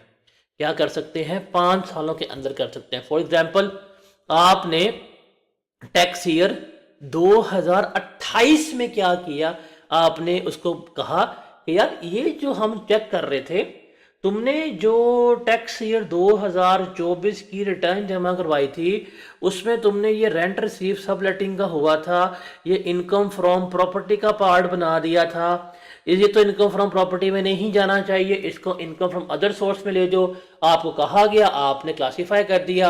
तो उन्होंने आपको तीसरे साल में कहा ठीक है, वो उसने भी कर दिया। तो आप क्या करेंगे, ये जो आपने यहाँ पे अपना ओरिजिनल असेसमेंट ऑर्डर इशू किया था, आप इसे यहाँ पे क्या कर देंगे, आप उसको अमेंड कर देंगे। तो आप अमेंडेड असेसमेंट ऑर्डर जो है वो इशू कर देंगे, बिकॉज 5 साल के अंदर जो है आप कर सकते हैं। सवाल ये है कि ये रीज़न ऑफ अमेंडमेंट क्या है, क्या जब दिल करेगा हम अमेंडमेंट कर सकते हैं? The answer is no. भाई ये रीज़न ऑफ अमेंडमेंट क्या है, ये इंपॉर्टेंट क्वेश्चन है कि ये कब कमिश्नर किसी भी अपने असेसमेंट ऑर्डर को अमेंड कर सकता है या फर्दर अमेंड कर सकता है, ये चीज़ आपने देखनी होगी। रिमेंबर, अगर मिस क्लासिफिकेशन ऑफ इनकम हो, जैसे अभी हमने बात की है, या इनकरेक्ट पेमेंट ऑफ टैक्स हो, टैक्स कम बनता था ज़्यादा बनता था, वट एवर जो भी हो, या इनकरेक्ट क्लेम हो या रिफंड वगैरह हो, तो ये जो है वो क्या होगा, इसकी बेसिस के ऊपर जो है वो क्या कर रहे होंगे, हम इसको लेकर चल रहे होंगे। ये रीजंस है कि अगर कमिश्नर को लग रहा है, वो in in in view of that है कि ये चीज़ें जो हैं these are prejudicial to the interest of revenue, कि आपने चूंकि अपनी इनकम गलत डिक्लेयर कर दी है तो इससे हमें नुकसान हो गया है। जाहिर सी बात है, जब आप इनकम फ्रॉम प्रॉपर्टी में डिक्लेयर करेंगे तो प्रॉपर्टी के रूल्स एक्सपेंसेस बीच में जो है वो आएंगे, अदर सोर्स में करेंगे तो उसके ऊपर आएंगे, या टैक्स कम पे किया या इनकम मिसक्लासीफाई कर दी है, तो फिर कमिश्नर क्या कर सकता है, फिर कमिश्नर जो है वो क्या कहेगा, वो कहेगा कि भाई हम इसकी अमेंडमेंट जो है वो क्या करेंगे, कर रहे होंगे। और ये कमिश्नर एम नहीं करेगा भाई, कमिश्नर को ये डेफिनेट इन्फॉर्मेशन है, कमिश्नर को डेफिनेट इन्फॉर्मेशन है कि आपने जो इनकम डिक्लेयर की है या टैक्स पे किया है ये सही नहीं है, मिस क्लासीफाई हुई है, फिर वो करेगा। जब हम डेफिनेट इन्फॉर्मेशन की बात करते हैं, डेफिनेट इन्फॉर्मेशन में क्या आता है कि आपके कमिश्नर के पास रिकॉर्ड है आपकी सेल्स का, परचेजेस का, सर्विसेज का, रिसीट का, आपके एसेट्स की एक्विजिशन का, सेल्स का, एक्सपेंडिचर्स का, ये सारा कुछ जो है वो क्या है, वो इसमें आ रहा होता है। कमिश्नर को यकीन है कि यार आपने ये कंसीलमेंट किया, ये इनकम नहीं बताई, इसका सबूत नहीं दिया, फिर वो क्या करेगा, इसको लेकर चल रहा होगा। क्या करेगा, वो चल रहा होगा। तो ये रिमेंबर, ये अमेंडमेंट भी हो सकती है। अमेंडमेंट के बाद री अमेंडमेंट, मतलब यहाँ पे जो उसने असेसमेंट ऑर्डर इशू किया, उसके बाद फर्दर इस असेसमेंट ऑर्डर में हम फर्दर अमेंडमेंट भी कर सकते हैं। हम क्या कर सकते हैं, हम फर्दर अमेंडमेंट भी कर सकते हैं। क्या कर सकते हैं, हम इसमें फर्दर अमेंडमेंट भी कर सकते हैं। मतलब ओरिजिनल ऑर्डर के बाद हमने इशू किया था अमेंडेड असेसमेंट ऑर्डर, इस अमेंडेड असेसमेंट ऑर्डर को भी हम चेंज कर सकते हैं। For example for example for example अभी देता हूँ कि भाई आपने पहले यहाँ पे एक प्रॉपर्टी रेंट पे दी हुई थी, आपने उसको यहाँ पे इनकम फ्रॉम प्रॉपर्टी में लिखा, तो उसने कहा भाई ये तो सब लेटिंग का केस है, गलत है, इसको सही करो। उसने यहाँ पे भी ठीक कर दिया, उसने यहाँ पे क्या किया, उसने यहाँ पे इनकम, हमने इनकम फ्रॉम अदर सोर्स में इस सेकंड में डिक्लेयर कर दी, उसने इनकम फ्रॉम अदर सोर्स में यहाँ पर मान ली, ये अमेंडेड सेकंड ऑर्डर आ गया। बाद लगा पता भाई ये जो प्रॉपर्टी की इनकम है, ये तो खेत है, ये तो एग्रीकल्चर लैंड है, ये क्या है, एग्रीकल्चर लैंड है। अब एग्रीकल्चर लैंड पर टैक्स नहीं होना चाहिए। अब इसका मतलब ये जो यहाँ पे अमेंडेड असेसमेंट ऑर्डर हुआ था, इसको भी हमें क्या करना पड़ेगा, चेंज करना पड़ेगा। इसमें भी हमें फर्दर अमेंडमेंट करनी पड़ेगी। फर्दर अमेंडमेंट का रूल क्या है, रिमेंबर 5 ईयर्स। रूल क्या है, 5 years from original assessment order और 1 year from amended assessment order.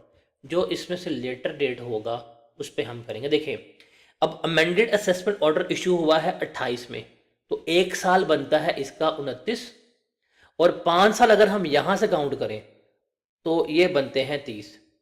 तो ओरिजिनल असेसमेंट ऑर्डर से 5 साल जो 30 में बनते हैं, या अमेंडेड असेसमेंट ऑर्डर में से 1 साल जो लेटर इवेंट है, बाद में ये डेट आ रही है, तो इस डेट तक क्या कर सकता है, वो फर्दर अमेंडमेंट कर सकता है। तो क्या है फर्दर अमेंडमेंट का, 5 ईयर्स फ्रॉम ओरिजिनल असेसमेंट और 1 year from the amended assessment order, whichever is later, हम क्या करेंगे, फर्दर अमेंडमेंट जो है वो कर सकते हैं। देखें, ओरिजिनल असेसमेंट ऑर्डर, इसके बाद से लेके 5 साल के अंदर तक ये बनते हैं 2030 तक, या हमने 2028 में अमेंडेड असेसमेंट ऑर्डर दिया था, इसके बाद 1 साल, वो बनते हैं 29 और 30, जो बाद का टाइम है वो 30 आया, तो 2030 तक वो क्या कर सकता है, फर्दर अमेंडेड ऑर्डर जो है वो पास कर सकता है। तो ये सारी कहानी है इस टाइम फ्रेम की जो आपने समझनी होती है। अच्छा, जब ये एडजस्टमेंट्स वगैरह हो रही होंगी, ये जब आपका सारा प्रोसेस चल रहा होगा अमेंडमेंट्स का, तो ऐसे नहीं होगा कि भाई फ़ौरन आपकी अमेंडमेंट कर दी। कमिश्नर जो है वो क्या करेगा, वो कोई भी अमेंडेड असेस ऑर्डर हो गया, कोई भी फर्दर अमेंडेड ऑर्डर हो गया, वो 180 दिन के अंदर उसने पास करना है from the date of issue of stock show cause notice, कि वो आपको शो कॉज नोटिस भेजेगा कि भाई हम ये करने लगे हैं, इसको चेंज करो। वो शो कॉज नोटिस भेजने के बाद 180 दिन के अंदर अंदर क्या करेगा, ये अमेंडेड असेसमेंट ऑर्डर इशू करेगा। और अगर एडजस्टमेंट्स हो गई हैं, वो बीच में डेज काउंट नहीं होंगे। अगर आपने स्टे ऑर्डर ले लिया, वो बीच में डेज काउंट नहीं होंगे। अब एडीआरसी में ले गए मैटर, वो नहीं लेके बीच, वो वाले डेज बीच में काउंट नहीं होंगे। अगर 180 में फैसला नहीं हुआ तो 90 डेज की एक्सटेंशन ली जा सकती है, बट वो रीज़न जो है वो इन राइटिंग जो है वो क्या होनी चाहिए, गिवन होनी चाहिए। So that is all about amendment of assessment, further amendment, री अमेंडमेंट, आप ये कर सकते हैं। आई ट्राइड माई बेस्ट कि मैं आपको बड़ी अच्छी एग्जाम्पल्स के साथ समझाऊं और आपको टाइमलाइन जो है वो समझ आ जाए कि यार किस तरह से हम ये अमेंडमेंट वगैरह जो है वो कर रहे होते हैं।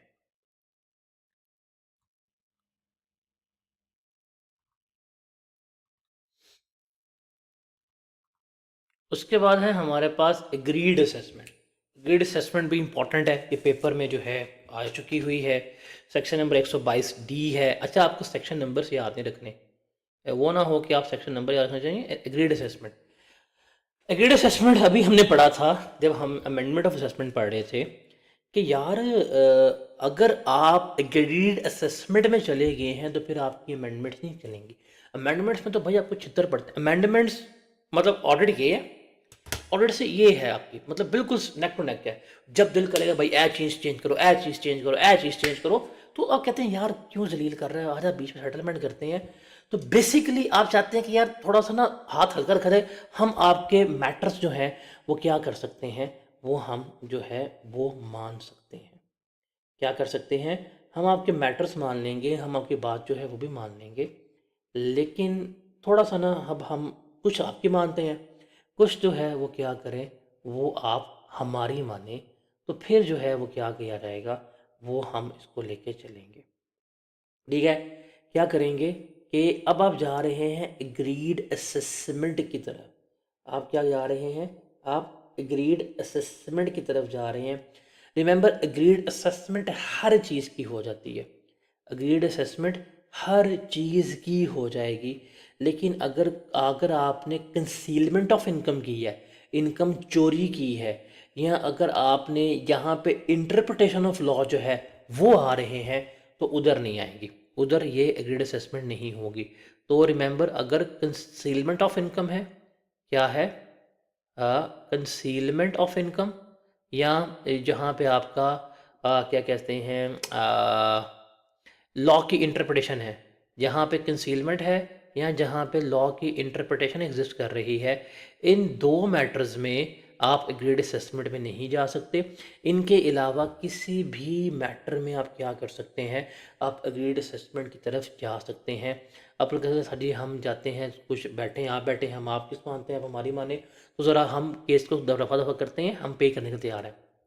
अभी कब होता है, रिमेंबर, जब आपको अमेंडमेंट ऑफ असेसमेंट का ऑर्डर आ गया, मतलब नोटिस आ गया कि भाई आइयो ज़रा ये चीज़ें सही करो, आओ हम तुम्हारी अब अमेंडमेंट असेसमेंट करते हैं। आप कहते हैं यार अब मेरे पास डॉक्यूमेंट्स भी नहीं है, केस भी पुराना चल रहा है, 5 साल से पहले की बात है, घर चेंज किया था, ऑफिस चेंज किया था, चीज़ें नहीं मिल रही। आप कहते हैं यार हम इसको सेटल कर देते हैं। तो क्या करते हैं आप इसको सेटल करना चाहते हैं, तो आपको नोटिस मिला अमेंडमेंट ऑफ असेसमेंट का, आप उसके रिस्पॉन्ड में जाते हैं कि जी मैं एग्रीड असेसमेंट पे चला जाता हूँ और मैं चाहता हूँ कि मैं अपना केस जो है वो असेसमेंट ओवरसाइट कमेटी पे ले लूँ।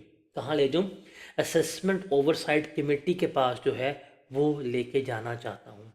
जब हम असेसमेंट ओवरसाइट कमेटी की बात करेंगे तो कमेटी में कौन कौन होता है, चीफ कमिश्नर होगा, कमिश्नर होगा, एडिशनल कमिश्नर जो है, ये लोग जो हैं ये कौन होंगे, ये असेसमेंट ओवरसाइट कमेटी का पार्ट होंगे। इनकी जुरिस्डिक्शन होगी उस टैक्स पेयर के ऊपर। अब कहते हैं जी हम इनके पास जो है वो केस लेके जाना चाहते हैं, आप इन्हें अप्लाई करेंगे कि जी आप हमारा केस जो है इनको रेफ़र कर दें, हम एग्रीड असेसमेंट के ऊपर जाना चाहते हैं। तो जो कमिश्नर होगा वो जो भी आपका केस होगा उसका तमाम रिकॉर्ड बुलाएगा, आपको अपॉर्चुनिटी ऑफ बीइंग हर्ड जो है वो प्रोवाइड करेगा, आपको सुनेगा, और सुनने के बाद जो है वो क्या करेगा, वो कंसेंसस जो है वो कमेटी डेवलप करेगी और अपना जो भी उस ओवरसाइट कमेटी का फैसला होगा वो उसको कम्युनिकेट कर दिया जाएगा। मतलब आप केस बुला रहेगा, आपके तमाम रिकॉर्ड्स आएंगे, आपका रिकॉर्ड्स आने के बाद आपको सुनने के बाद एक कंसेंसस डेवलप होगा। कंसेंसस डेवलप होने के बाद क्या किया जाएगा, जो कमिश्नर वगैरह होंगे वो कहेंगे भाई हमारे ख्याल से बहाव आप ना इसको इस तरह दफ़ा कर लें, इतना जो है वो आप पेशे कर दें, तो ये आपको वो क्या किया जाएगा, प्रोवाइड कर दिया जाएगा। अगर आपको जब टैक्स पेयर को ओवरसाइट कमेटी ने फैसला दे दिया, अगर टैक्स पेयर उससे सेटिस्फाई है कि ठीक है यार हमारी जान बच रही है, हम लंबी लिटिगेशंस में, लंबे मसले मसाइल में नहीं फंसेंगे, हम यहाँ पे दे के ये टैक्स बनता है, ठीक है, कहानी जो है वो रफा दफा करो, और जो है हम इसे क्या कर लेते हैं, अब यहाँ पे सॉर्ट आउट कर लेते हैं, मैटर को हम यहाँ पे वाइंड अप कर देते हैं। तो क्या करें, अगर आप उस डिसीजन के कमेटी से सेटिस्फाई हैं तो टैक्स पेयर जो है जो भी टैक्स उसको कहा गया तो वो टैक्स जमा करवा देगा, पेनल्टी वो जो सरचार्ज वगैरह जो है वो क्या होगा वो उसको पे कर देगा। और जैसे वो पे करेगा तो कमिश्नर जो है वो उसकी असेसमेंट ऑर्डर जो है वो एज़ पर द ऑर्डर क्या करेगा, वो अमेंड भी कर देगा। और इस अमेंडमेंट के बाद याद रखिएगा वो ना हो आप यहाँ पे करवा लें और बाद में आप इसके अगेंस्ट अपील दाखिल कर लें, इसके अगेंस्ट अपील दाखिल आप नहीं कर सकते, इसके अगेंस्ट अपील दाखिल नहीं कर सकते।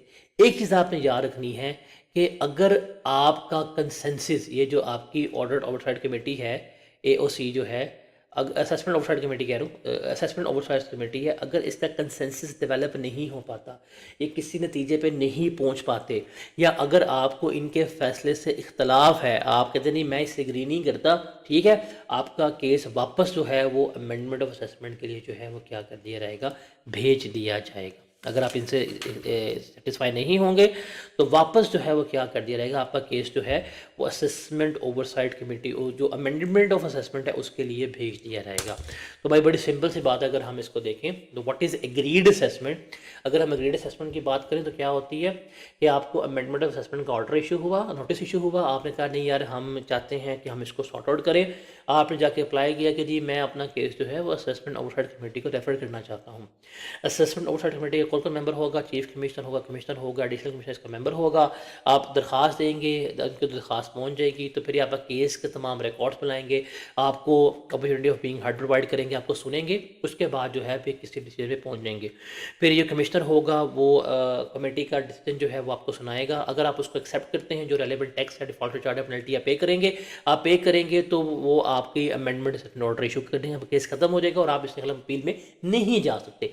और अगर आपको इससे इख्तलाफ है, आप इसको एग्री नहीं करते, या ये कमेटी किसी कंसेंसस पे नहीं पहुंच सकती, तो आपका केस वापस रेफर बैक हो जाएगा टू अमेंडमेंट ऑफ असेसमेंट, और फिर वो आपकी अमेंडमेंट ऑफ असेसमेंट जो है वो सारी हो रही होगी। और इस ओवरसाइट कमेटी के ऊपर जो आपके कंसीलमेंट केसेस होंगे, या जहाँ पे जो इंटरप्रिटेशन ऑफ लॉ वाले केसेस होंगे, उसके अलावा तमाम केसेस जो हैं आप वो यहाँ पे ला के डिस्कस आउट कर सकते हैं। तो ये है आपकी एग्रीड असेसमेंट कंसिडर हो रही होती है। उसके बाद है रिवीजन बाय कमिश्नर, फिर है रिवीजन बाय चीफ कमिश्नर। ये आपकी रीड ओनली हैं, ये मतलब इसमें से आज चीज़ जो है वो नहीं टेस्ट होती, होने को तो कुछ भी टेस्ट हो जाए, बट ये कंपैरेटिवली लेस इंपॉर्टेंट है एज कम्पेयर टू जो हम पढ़ के आ चुके हैं। हमारे लिए सबसे इम्पॉर्टेंट जो है डेट वॉज क्या कहते हैं, अमेंडमेंट ऑफ असेसमेंट, वो सुपर इम्पॉर्टेंट, एग्रीड असेसमेंट वो सुपर इम्पॉर्टेंट, एक्सपर्टी जिसको हम कहते थे बेस्ट स्टेटमेंट असेसमेंट वो बड़ी इंपॉर्टेंट है, सेक्टोरल बेंचमार्क रेशियोज जो है वो हमारे लिए बहुत ज़्यादा इंपॉर्टेंट थी। ये इसको देख लेते हैं। Now what is revision by commissioner, कि भाई आपका केस जो है वो चल रहा था और कमिश्नर जो है वो आपके केस की प्रोसीडिंग्स पे जो है वो क्या करेंगे, वो यहाँ पे उसको कोई भी डॉक्यूमेंट्स जो है वो कॉल आउट कर सकता है, वो कोई भी इंक्वायरी जो है उसके ऑर्डर जो है पास कर सकता है, सब ऑर्डिनेट से डॉक्यूमेंट्स मंगवा के ऑन इट्स मूव ऑन जो है वो इंक्वायरी कर सकता है, या इवन अगर इंस्पेक्टर केस हैंडल कर रहा है और आपने इंस्पेक्टर के खिलाफ कंप्लेन कर दी, तो वो कमिश्नर जो है उसके अगेंस्ट भी सारे इंक्वायरी बुला के क्या कर सकता है, वो सारी ऑर्डर वगैरह जो है पास कर सकता है, रिव्यू कर सकता है। तो ये चीज़ आपने याद रखनी है कि कमिश्नर के पास ये पावर्स हैं कि वो किसी भी चीज़ को रिव्यू कर सकता है ऑन इट्स ओन, या टैक्स पेयर के ऊपर जो है वो ले सकता है। अगर कमिश्नर को लगे पता कि यार ये जो नीचे वाला मातहत अमला इसने काम ठीक नहीं किया, तो वो उसके गलत कामों को सही भी कर सकता है, वो मॉडिफिकेशन जो है वो भी कर सकता है। तो ये 120 दिन के अंदर जो है वो क्या करना होगा, कमिश्नर ने ये मातहत अमले को ये वापस भेजना किया, तुमने काम गलत किया, इसको सही करके जो है वो लेकर चलो। एक चीज़ आपने याद रखनी है कि इस तमाम रिवीजन में कमिश्नर जो है वो वायर रिवीजन ऑर्डर जो है वो आपका टैक्स इंक्रीज़ नहीं कर सकता। वो ना हो वो चीज़ें बुला के और आपका टैक्स जो है वो इंक्रीज़ कर दे, वो इंक्रीज़ नहीं कर सकता। आपको इंस्पेक्टर ने कहा आपकी टैक्स लायबिलिटी 120 है, ये इस डॉक्यूमेंट हो गई, इसने 150 कर दी, ये काम नहीं हो सकता। इसके अलावा जो है वो चीज़ हो सकती है, और 120 डेज़ में ये सारा कुछ उसने रिविजन करके रिमांड बैक करनी है कि इसको वापस ले जाओ, इसको सारा एडजस्ट करके जो है वो लेके आओ। उसके बाद है चीफ़ कमिश्नर। चीफ़ कमिश्नर जो है इसके पास पावर होती है कि ये ऑन इट्स ओन आपको लो टैक्स रेट अलाउ करवा सकता है, आपको एग्जेम्पशन सर्टिफिकेट्स इनकम के दे सकता है, subject to certain condition issue करवा सकता है। अगर आपकी कुछ कंडीशंस जो हैं वो फुलफिल हो गई हैं तो वो उसकी बेसिस पे आपकी इनकम एग्जाम कर सकता है, आपको एग्जाम सर्टिफिकेट दे सकता है, आपका लोअर टैक्स रेट जो है वो दे सकता है। उसने ना रिव्यू करना है कोई फड्डा तो नहीं है, कोई डिस्प्यूट तो नहीं है, कोई हार्डशिप का केस तो नहीं है। वो हार्डशिप के केसेस को रिव्यू करके उसके बेसिस फैसला दे सकते हैं। फॉर एग्जांपल, आपका बिजनेस स्ट्रगल कर रहा और आपको टैक्स की पेनल्टी आ गया, मैंने कहा भाई मैं नहीं टैक्स पे कर सकता, मैं कारोबार करूँगा टैक्स पे करूँगा। अगर ये हार्डशिप केस आ गए हैं तो इसकी बेसिस पे वो क्या करवा सकता है, वो रिव्यू वगैरह करवा के आपको लो टैक्स रेट अलाउ करवा सकता है और आपको एग्जेम्पशंस वगैरह भी दे सकता है। उसके बाद है प्रोविजनल एडजस्टमेंट, ये है वक्ती तौर के ऊपर एडजस्टमेंट, ये भी सुपर इम्पॉर्टेंट है। तो हमारे पास बेस्ट जजमेंट सुपर इम्पॉर्टेंट है, amendment of assessment super important है, उसके अलावा फिर एग्रीड असेसमेंट भी सुपर इम्पॉर्टेंट है। उसके बाद है हमारे पास प्रोविजनल असेसमेंट। प्रोविजनल असेसमेंट कब होती है, रिमेंबर, जब गवर्नमेंट की एजेंसी को कोई आपके कंसील्ड एसेट्स या कंसील्ड इनकम मिल जाए। अब कंसील्ड एसेट्स या कंसील्ड इनकम बेसिकली क्या होती है, रिमेंबर, कि अगर आपके अपने टैक्सेबल इनकम डिक्लेयर नहीं की, हाइड की हुई थी, आपको कोई रिसीट्स वगैरह मिली हैं, आप उनको नहीं बताते, आपने गलत डिडक्शन गलत एक्सपेंसेस जो हैं वो क्लेम कर लिए हैं, आपकी इनकम जो है वो टैक्सेबल थी, आपने वो एग्जाम डिक्लेयर करवा दी है, या आपने कोई एसेट उस इनकम से लिया है जो इनकम तो टैक्सेबल थी लेकिन आपने डिक्लेयर नहीं की थी, तो ये कंसीलमेंट ऑफ एसेट्स और कंसीलमेंट ऑफ इनकम कहलाती है। अगर ये कंसील एसेट्स कोई गवर्नमेंट रिकवर कर ले, पकड़ लेगी, या कोई आपकी ऐसी इनकम पकड़ ले, तो फिर वो क्या करेंगे, फौरी तौर के ऊपर आपके एसेट्स जो है कब्जे पे लेंगे और आपकी प्रोविजनल असेसमेंट्स जो है वो क्या करेंगे, वो कर लेंगे कि भाई ये इसने हमें नहीं पाया था, पकड़ लो गाड़ी इसकी, इससे इतना टैक्स जो है वो क्या करो, वो ले लो। तो टेम्परेरी तौर के ऊपर क्या किया जाएगा, आपको प्रोविजनल असेसमेंट ऑर्डर जो है वो पास किया जाएगा। उसके बाद फिर आपका केस चलेगा और उसके बाद जो है वो क्या किया जाएगा, फाइनल एडजस्टमेंट ऑर्डर जो है वो क्या पास किया जा रहा होगा। ये प्रोविजनल असेसमेंट तब होगी जब आपने जान के किया हुआ है, तब क्या करेंगे, आपकी प्रोविजनल असेसमेंट जो है वो कर रहे होंगे। प्रोविजनल असेसमेंट ऑर्डर पास करने के बाद एज सून एज पॉसिबल जो है आप कमिश्नर ने क्या करनी है, आपकी फाइनल असेसमेंट करनी होगी, इस केस को क्लोज करना होगा। तो ये इसको आपने अच्छी तरह रीड करना है, ख़ासतौर पर कंसील्ड एसेट्स, कंसील्ड इनकम, ये आपने लाजमी रीड करनी है, इसमें से शॉर्ट क्वेश्चन आ सकते हैं। उसके बाद है असेसमेंट्स बाय अपीलेट ऑर्डर, ये अपील्स में भी हम पढ़ते हैं। अपील्स में पढ़ेंगे तो आपको वहाँ पे ज़्यादा अच्छी समझ आती है, और अपील्स में हमने डिस्कस भी किया हुआ है कि आप कमिश्नर के ख़िलाफ़ अपील में चले गए और आपने appeals to commissioner inland commissioner appeals की, या ट्राइब्यूनल की, या हाई कोर्ट वगैरह में आपने अपील की और अपील का फ़ैसला आपके हक़ में आ गया। अब वो जो अथॉरिटी थी उसने ऑर्डर दे दिया, अब वो ऑर्डर दे दिया, उस ऑर्डर के बाद क्या करना है, अब आपकी अमेंडमेंट जो है वो होगी, या असेसमेंट ऑफ अमेंडमेंट जो है, जो भी ऑर्डर इशू हुआ, तो अब क्या करना है, आपको अमेंडेड असेसमेंट ऑर्डर जो है वो इशू होना है। तो उसका टाइम लिमिट क्या है, उसका टाइम लिमिट है विद इन 2 ईयर्स, कि 2 साल के अंदर अंदर जो है कमीशन, जब अपील का फ़ैसला आ गया, अपील का फ़ैसला आने के बाद 2 साल के अंदर अंदर क्या करना है, कमिश्नर ने अमेंडेड असेसमेंट ऑर्डर जो है वो क्या करना है, इशू करना होता है। अगर आपको डायरेक्ट रिलीफ दिया गया है, मतलब टैक्स कम कर दिया गया, एक्सपेंस अलाउ कर दिया गया, लो रेट दे दिया गया, तो इसका फिर 2 महीने के अंदर अंदर जो है वो क्या करना है, वो आपने कमिश्नर ने अमेंडेड असेसमेंट ऑर्डर जो है वो इशू करना है। ये टैक्स अथॉरिटीज़ के पास पावर्स हैं कि कहीं पे क्वेश्चन ऑफ लॉ रेज हो जाए तो वो कोर्ट में जा सकते हैं, और कोर्ट में जाके जो भी फिर उसका नतीजा आएगा उसको क्या करेंगे, फॉलो जो है वो कर रहे होंगे। एक ये रहेगा, कमीशन ने फैसला दिया, उसके खिलाफ गए आप अपील में, और अपील के उसका फैसला आया कमीशन अपील का, उसके खिलाफ जाएंगे आप ट्राइब्यूनल में, उसके पास होगा हाई कोर्ट। हायर अथॉरिटी, नीचे वाली अथॉरिटी का फैसला टोटली रिवर्स भी कर सकती है। तो ये चीज़ जो है वो आपने यहाँ पर रिवर्स याद रखनी है। अगर वो रिवर्स करेगी तो फिर 1 साल के अंदर अंदर जो है वो क्या करना होगा, वो आपने असेसमेंट ऑर्डर जो है वो इशू करना होगा। फॉर एग्जांपल, अगर कमिश्नर इन अपील्स का फ़ैसला ट्राइब्यूनल ने रिवर्स कर दिया, हाई कोर्ट ने रिवर्स किया, तो ये रिवर्स करने के बाद 1 साल के अंदर अंदर क्या करना पड़ेगा आपको, अमेंडमेंट असेसमेंट ऑर्डर जो है वो इशू करना पड़ेगा। तो इसको आप ज़्यादा बेहतर समझते हैं अपील्स वाले चैप्टर में कि ये हम किस तरह से इसको कर रहे होते हैं। तो इसको यहाँ रीड आउट कर लीजिएगा। आप इसको जाके अपील्स में दोबारा रीड आउट करेंगे तो आपको ज़्यादा बेहतर तरीके से क्या होगी, इसकी समझ जो है वो आ रही होगी।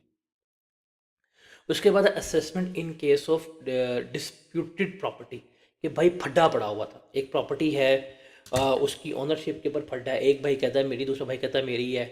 तो जब तक उसका फड्डा पड़ा रहेगा, और वो प्रॉपर्टी रेंट आउट भी की हुई है, प्रॉपर्टी रेंट आउट भी की हुई है, दोनों भाई जो है उन्होंने मलकियत के ऊपर दावा किया हुआ है। जब रेंट आता है तो कहते नहीं नहीं ये इसकी इनकम है, वो कहता है जी इसकी इनकम है। तो आप वो अब मसला है कि इनकम है किसकी, पड्डा किसका है, ओनरशिप का है, और रेंट भी आ रहा है। अब सवाल ये है कि किसकी इनकम है और किसकी इनकम नहीं है। तो रिमेंबर, जब तक डिस्प्यूटेड प्रॉपर्टी है तब तक तो आप किसी की भी असेसमेंट नहीं कर सकते कि भाई ये इसकी इनकम है, इसकी इनकम है। हाँ, जब उस डिस्प्यूटेड प्रॉपर्टी का फैसला आ जाएगा बाय कोर्ट, जब वो उस डिस्प्यूटेड प्रॉपर्टी का बाय कोर्ट फैसला आ जाएगा अदालत से, तो अदालत का फैसला आने के 1 साल के अंदर अंदर जिसके हक में फैसला आया वो क्या किया जाएगा, उसकी इनकम ही कंसिडर होगी, और उसके हवाले से हम क्या करेंगे, इसको लेकर चल रहे हैं।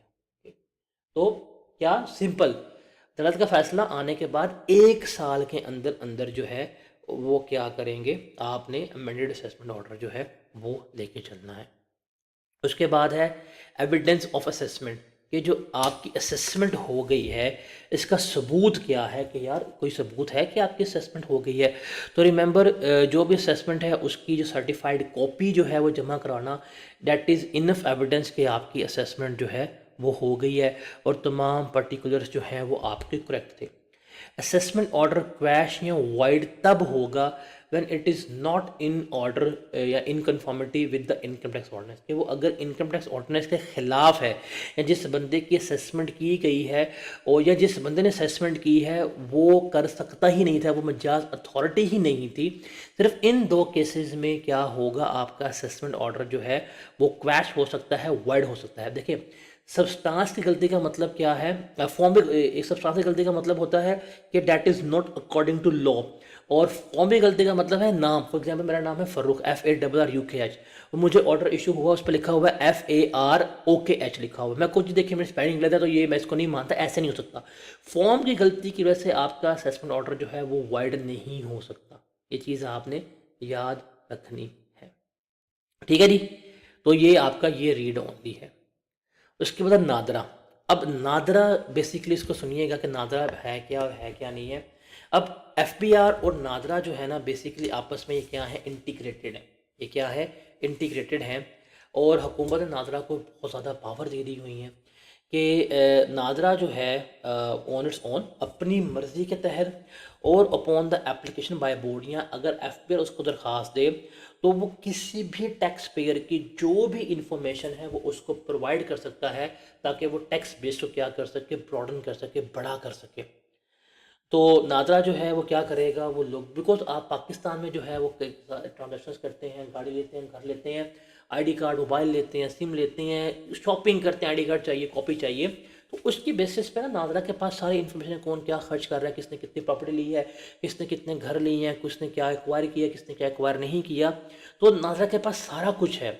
तो नादरा ये इंफॉर्मेशन FBR के साथ शेयर कर सकता है, ताकि टैक्स बेस जो है बड़े, मज़ीद लोग टैक्स नेट में आए, और मज़ीद जो है वो क्या हो, टैक्स की कलेक्शन जो है वो हो रही हो। तो नादरा करेगा, वो किसी भी रिलेशन, चाहे वो बंदा टैक्स पेयर है या नहीं है, उसकी इनकम रिसीट्स हो गई, एसेट्स हो गए, उसके लीज के एविडेंसेस हो गए, प्रॉपर्टीज़ एक्सपेंडिचर, वो सारा कुछ जो है, जो अंडर असेसमेंट नहीं आए, या जो लो रेट पे हैं, या जो असेस नहीं कर सके, वो क्या कर सकता है, या जो एक बंदे ने मिस डिक्लेयर जो है कोई इन्फॉर्मेशन वो की है, कोई मिस इनकम उसने डिक्लेयर नहीं की, वो सारी इनकम जो है वो क्या कर सकता है, वो नादरा जो है वो बोर्ड को प्रोवाइड कर सकता है। नादरा के पास आपकी हर इन्फॉर्मेशन है, आपकी ट्रैवल हिस्ट्री, कहाँ पे जा रहे, टिकट सारा कुछ आईडी कार्ड पे हो रहा है, आईडी कार्ड हर जगह एंटर करना पड़ता है। तो नादरा ये सारी इन्फॉर्मेशन जो है वो क्या कर सकता है, वो जमा करवा सकता है, और बोर्ड जो है वो इस इंफॉर्मेशन को इस्तेमाल कर सकता है अपने तमाम मकसद के लिए। इवन नादरा जो है वो अपनी इंडिकेटिव इनकम भी कैलकुलेट कर सकता है कि नादरा अपना एआई मॉडल इस्तेमाल कर से या मॉडर्न मेथड इस्तेमाल करें, कह सकता है कि बोर्ड को यार हमारे ख्याल से ना इस बंदे की इतनी इनकम बनती है, आप इससे जो है वो क्या कर लें, इसकी इनकम जो है वो आप कैलकुलेट करवा लें, इससे टैक्स जो है वो ले लें। अब नाजरा इंडिकेटिव इनकम कैलकुलेट करके किसको देगा, बोर्ड को देगा, और बोर्ड जो है वो आपको नोटिस भेजेगा कि भाई हमारे ख्याल से आपकी ये इनकम बनती है, ये इनकम है, और ये टैक्स जो है वो क्या करे, वो आप हमें पे कर दें, टैक्स टाइम लिमिट जो है वो बता दी जाएगी। और अगर आप वो टैक्स वगैरह पे नहीं करते हैं, नोटिस का रिस्पॉन्ड नहीं देते, तो सारी वो इंक्वायरीज, वो जो एग्रीड असेसमेंट है, ऑडिट है, ये सारा कुछ जो है वो क्या होगा, वो लेके चल रहा होगा। मतलब नाजरा के पास इतनी पावर है कि वो आपकी इंडिकेटिव इनकम की जो नादरा को लग रही है on the basis of records जो सारे नादरा के पास अवेलेबल है, उस पर क्या कर सकता है, कैलकुलेट कर सकता है, और इसकी बेसिस के ऊपर आपको नोटिस भी इशू हो जाएगा कि हमें इतना टैक्स जो है वो पे करें, इतनी आपकी इनकम है। तो सारा एआई बेस्ड काम हो सकता है नादरा के पास, जो इन्फॉर्मेशन है वो कर सकता है। और आप जब टैक्स पे कर देंगे तो आपको असेसमेंट ऑर्डर्स तक जो हैं वो इशू हो जाएंगे। तो सर ये नादरा और एफपीआर की आपस में क्या है, दोस्ती यारी जो है वो इस्टेब्लिश हुई हुई है। तो चूँकि आपने बुक से पढ़ना है, बुक पे नादरा पढ़ेंगे, नादरा के पढ़ने के साथ ना फौरी तौर के ऊपर ना नादरा की एक समरी गिवन हुई है, उसको लाजमी पढ़ लीजिएगा कि नादरा ने करना क्या है। इन्फॉर्मेशन शेयरिंग करनी है टैक्स बेस को स्प्रेड करने के लिए, टैक्स इश्यूज जो है आइडेंटिफाई करने हैं, डाटा का यूज़ करना है एफपीआर को देने के लिए, टैक्स लायबिलिटी इंडिकेटिव इनकम जो है कैलकुलेट करनी है। तो ये सारा कुछ आपने यहाँ पर देख लेना है। उसके बाद है रिकॉर्ड्स। अब ये रिकॉर्ड्स में से अक्सर क्वेश्चंस जो हैं वो आपको मिलेंगे पास पेपर में, और रिकॉर्ड में से आपको एमसीक्यूज़ जो हैं वो आने के चांसेस बहुत ज़्यादा हैं। ये रिकॉर्ड्स जो हैं, इन रिकॉर्ड्स में से एमसीक्यूज़ आने के चांसेस जो हैं वो बहुत ज़्यादा हैं। अब रिकॉर्ड्स क्या सारे याद रखने हैं? नहीं। अब रिकॉर्ड्स में बात करें तो रिकॉर्ड्स में बेसिकली आता क्या है, रिकॉर्ड्स में डॉक्यूमेंट्स हैं, ये सारी चीज़ें आपकी रिकॉर्ड्स में आती है। अभी हम देख रहे थे कमिश्नर आपको तभी कोई रिडक्शन, कोई एक्सपेंस, कोई रिबेट उस वक्त ही अलाउ करेगा जब आपके पास उसका रिकॉर्ड मेंटेन होगा। क्या होगा, रिकॉर्ड मेंटेन होगा। तो रिकॉर्ड कब तक मेंटेन करना है आपने, 6 साल के लिए ये चीज़ें रखनी है। ये टैक्स, ये सेल्स टैक्स में भी सेम है, इनकम टैक्स में भी सेम है। 6 साल तक आपने रिकॉर्ड्स जो हैं वो मेंटेन रखने हैं। आप ये यहाँ पे याद कर लें, आपके सेल टैक्स के रिकॉर्ड जो है पूरे हो जाएंगे। अगर आप वहाँ याद रखेंगे तो वहाँ पूरे हो जाएंगे। और जब तक आपका केस चल रहा है, जब तक फैसला नहीं आया था, तो जब तक आपको ये कहेंगे आपने क्या करने हैं, आपने अपने पास रिकॉर्ड्स जो हैं वो मेंटेन करने हैं। इवन कमीशन यहाँ तक क्या देखिए, अगर आपने इलेक्ट्रॉनिक टैक्स रजिस्टर जो है इंस्टॉल करने हैं, आपको इंस्टॉल करने पड़ेंगे। और ये रिकॉर्ड रखने कहाँ पे हैं, जो आपका प्रिंसिपल लाइन ऑफ बिजनेस होगा, बेसिकली जहाँ पे आप काम कर रहे होंगे वहाँ पे। अगर आपके मल्टीपल ब्रांचेस हैं तो हर ब्रांच के, या अगर आपकी नॉन बिजनेस इनकम है तो जहाँ पे बैठ के आप इनकम कमा रहे हैं, वहाँ पे सारे आपने क्या करने हैं, रिकॉर्ड्स मेंटेन करने होंगे। तो जगह क्या है, लोकेशन क्या है, रिमेंबर इनकम फ्रॉम बिजनेस के रिकॉर्ड्स कहाँ पे मेंटेन करने हैं, जहाँ पे सिंपल सी बात है आप कारोबार कर रहे हैं, जहाँ पे अपनी बिजनेस एक्टिविटीज़ कर रहे हैं, वहाँ सारे आपने रिकॉर्ड्स जो है मेंटेन करने हैं।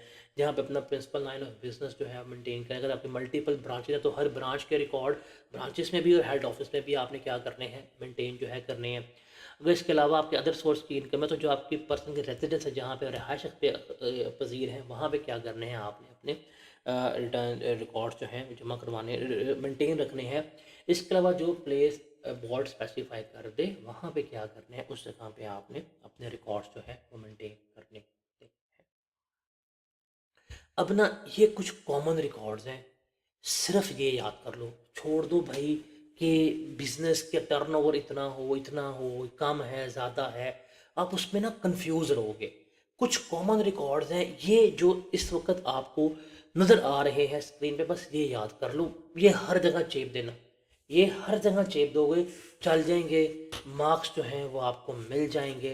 तो आपने आसान रहना है कि हर जगह पे इनको चेप दें, मिनिमम आपको मार्क्स मिल जाएंगे। सिंपल सी बात है भाई, आपके पास मंथली बैंक स्टेटमेंट होनी चाहिए, कितना डिपॉजिट है, कितना विड्रॉल है, वो हर जगह चिप जाएगा। आप बेशक बिजनेस कर रहे हैं, आप अदर सोर्स में हैं, आप कैपिटल गेन में हैं, आप प्रॉपर्टी में हैं, बैंक स्टेटमेंट हर जगह आ जाएगी। बिजनेसेस में कैश बुक होने चाहिए, लेजर्स जो हैं वो होने चाहिए, सेल्स का रिकॉर्ड, सेल्स इनवॉइस हैं, फिर कैश मेमो, सेल्स रिटर्न, सारा ये चीज़ें होनी चाहिए। परचेज़ रिकॉर्ड में इनवॉइसेस हैं वो सारा रिकॉर्ड होना चाहिए। इन्वेंट्री जो स्टॉक लेजर कार्ड है वो आपके पास होना चाहिए। पेरोल का रिकॉर्ड जो है वो आपने मेंटेन करना है। वाउचर्स वगैरह सारे ये आपके मेंटेन होने चाहिए। यार ये सिर्फ ये स्क्रीन सिर्फ पढ़ लो 2 से 3 दफ़ा, ये हर जगह चिपक जाएंगे। सेल्स टैक्स में भी आप इनको एज इट इज़ चेप दीजिएगा। जैसे अब यहाँ पे आप डिटेल्स में आ जाएंगी, तो ये मैंने आपको ना जेनेरिक कर दिया कि ये हर जगह पे है। बाकी हर एक बिजनेस के यहाँ पे हैं कि भाई अगर एक बंदा सैलरीड है तो सैलरीड बंदे के पास कौन से रिकॉर्ड होने चाहिए, बैंक स्टेटमेंट, सैलरी सर्टिफिकेट और विद होल्डिंग सर्टिफिकेट जो है वो होना चाहिए। एक बंदे की इनकम फ्रॉम प्रॉपर्टी है उसके पास टेनेंसी एग्रीमेंट होना चाहिए, एक्सपेंसेस का रिकॉर्ड होना चाहिए और बैंक स्टेटमेंट होना चाहिए। एक बंदे के पास इनकम फ्रॉम अदर सोर्स है तो जिस ज़राए से आ रही है वो, अगर डिविडेंड है तो डिविडेंड वारंट होना चाहिए, अगर मिला है प्रॉफिट ऑन डेट तो बैंक स्टेटमेंट जो है वो इसके पास होनी चाहिए। तो हर रेलिवेंट रिकॉर्ड, अगर प्रॉपर्टी डिस्पोज ऑफ की है तो वो जो एग्रीमेंट होगा रजिस्ट्री का या स्टाम्प का उसकी कॉपी आपके पास होनी चाहिए।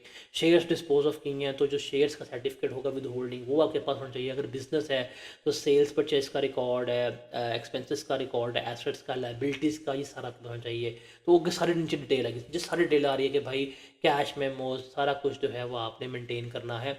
तो यार ये इन डिटेल में इन डेप्थ में से बेहतर है कि यार ये कॉमन चीज़ें याद कर लो।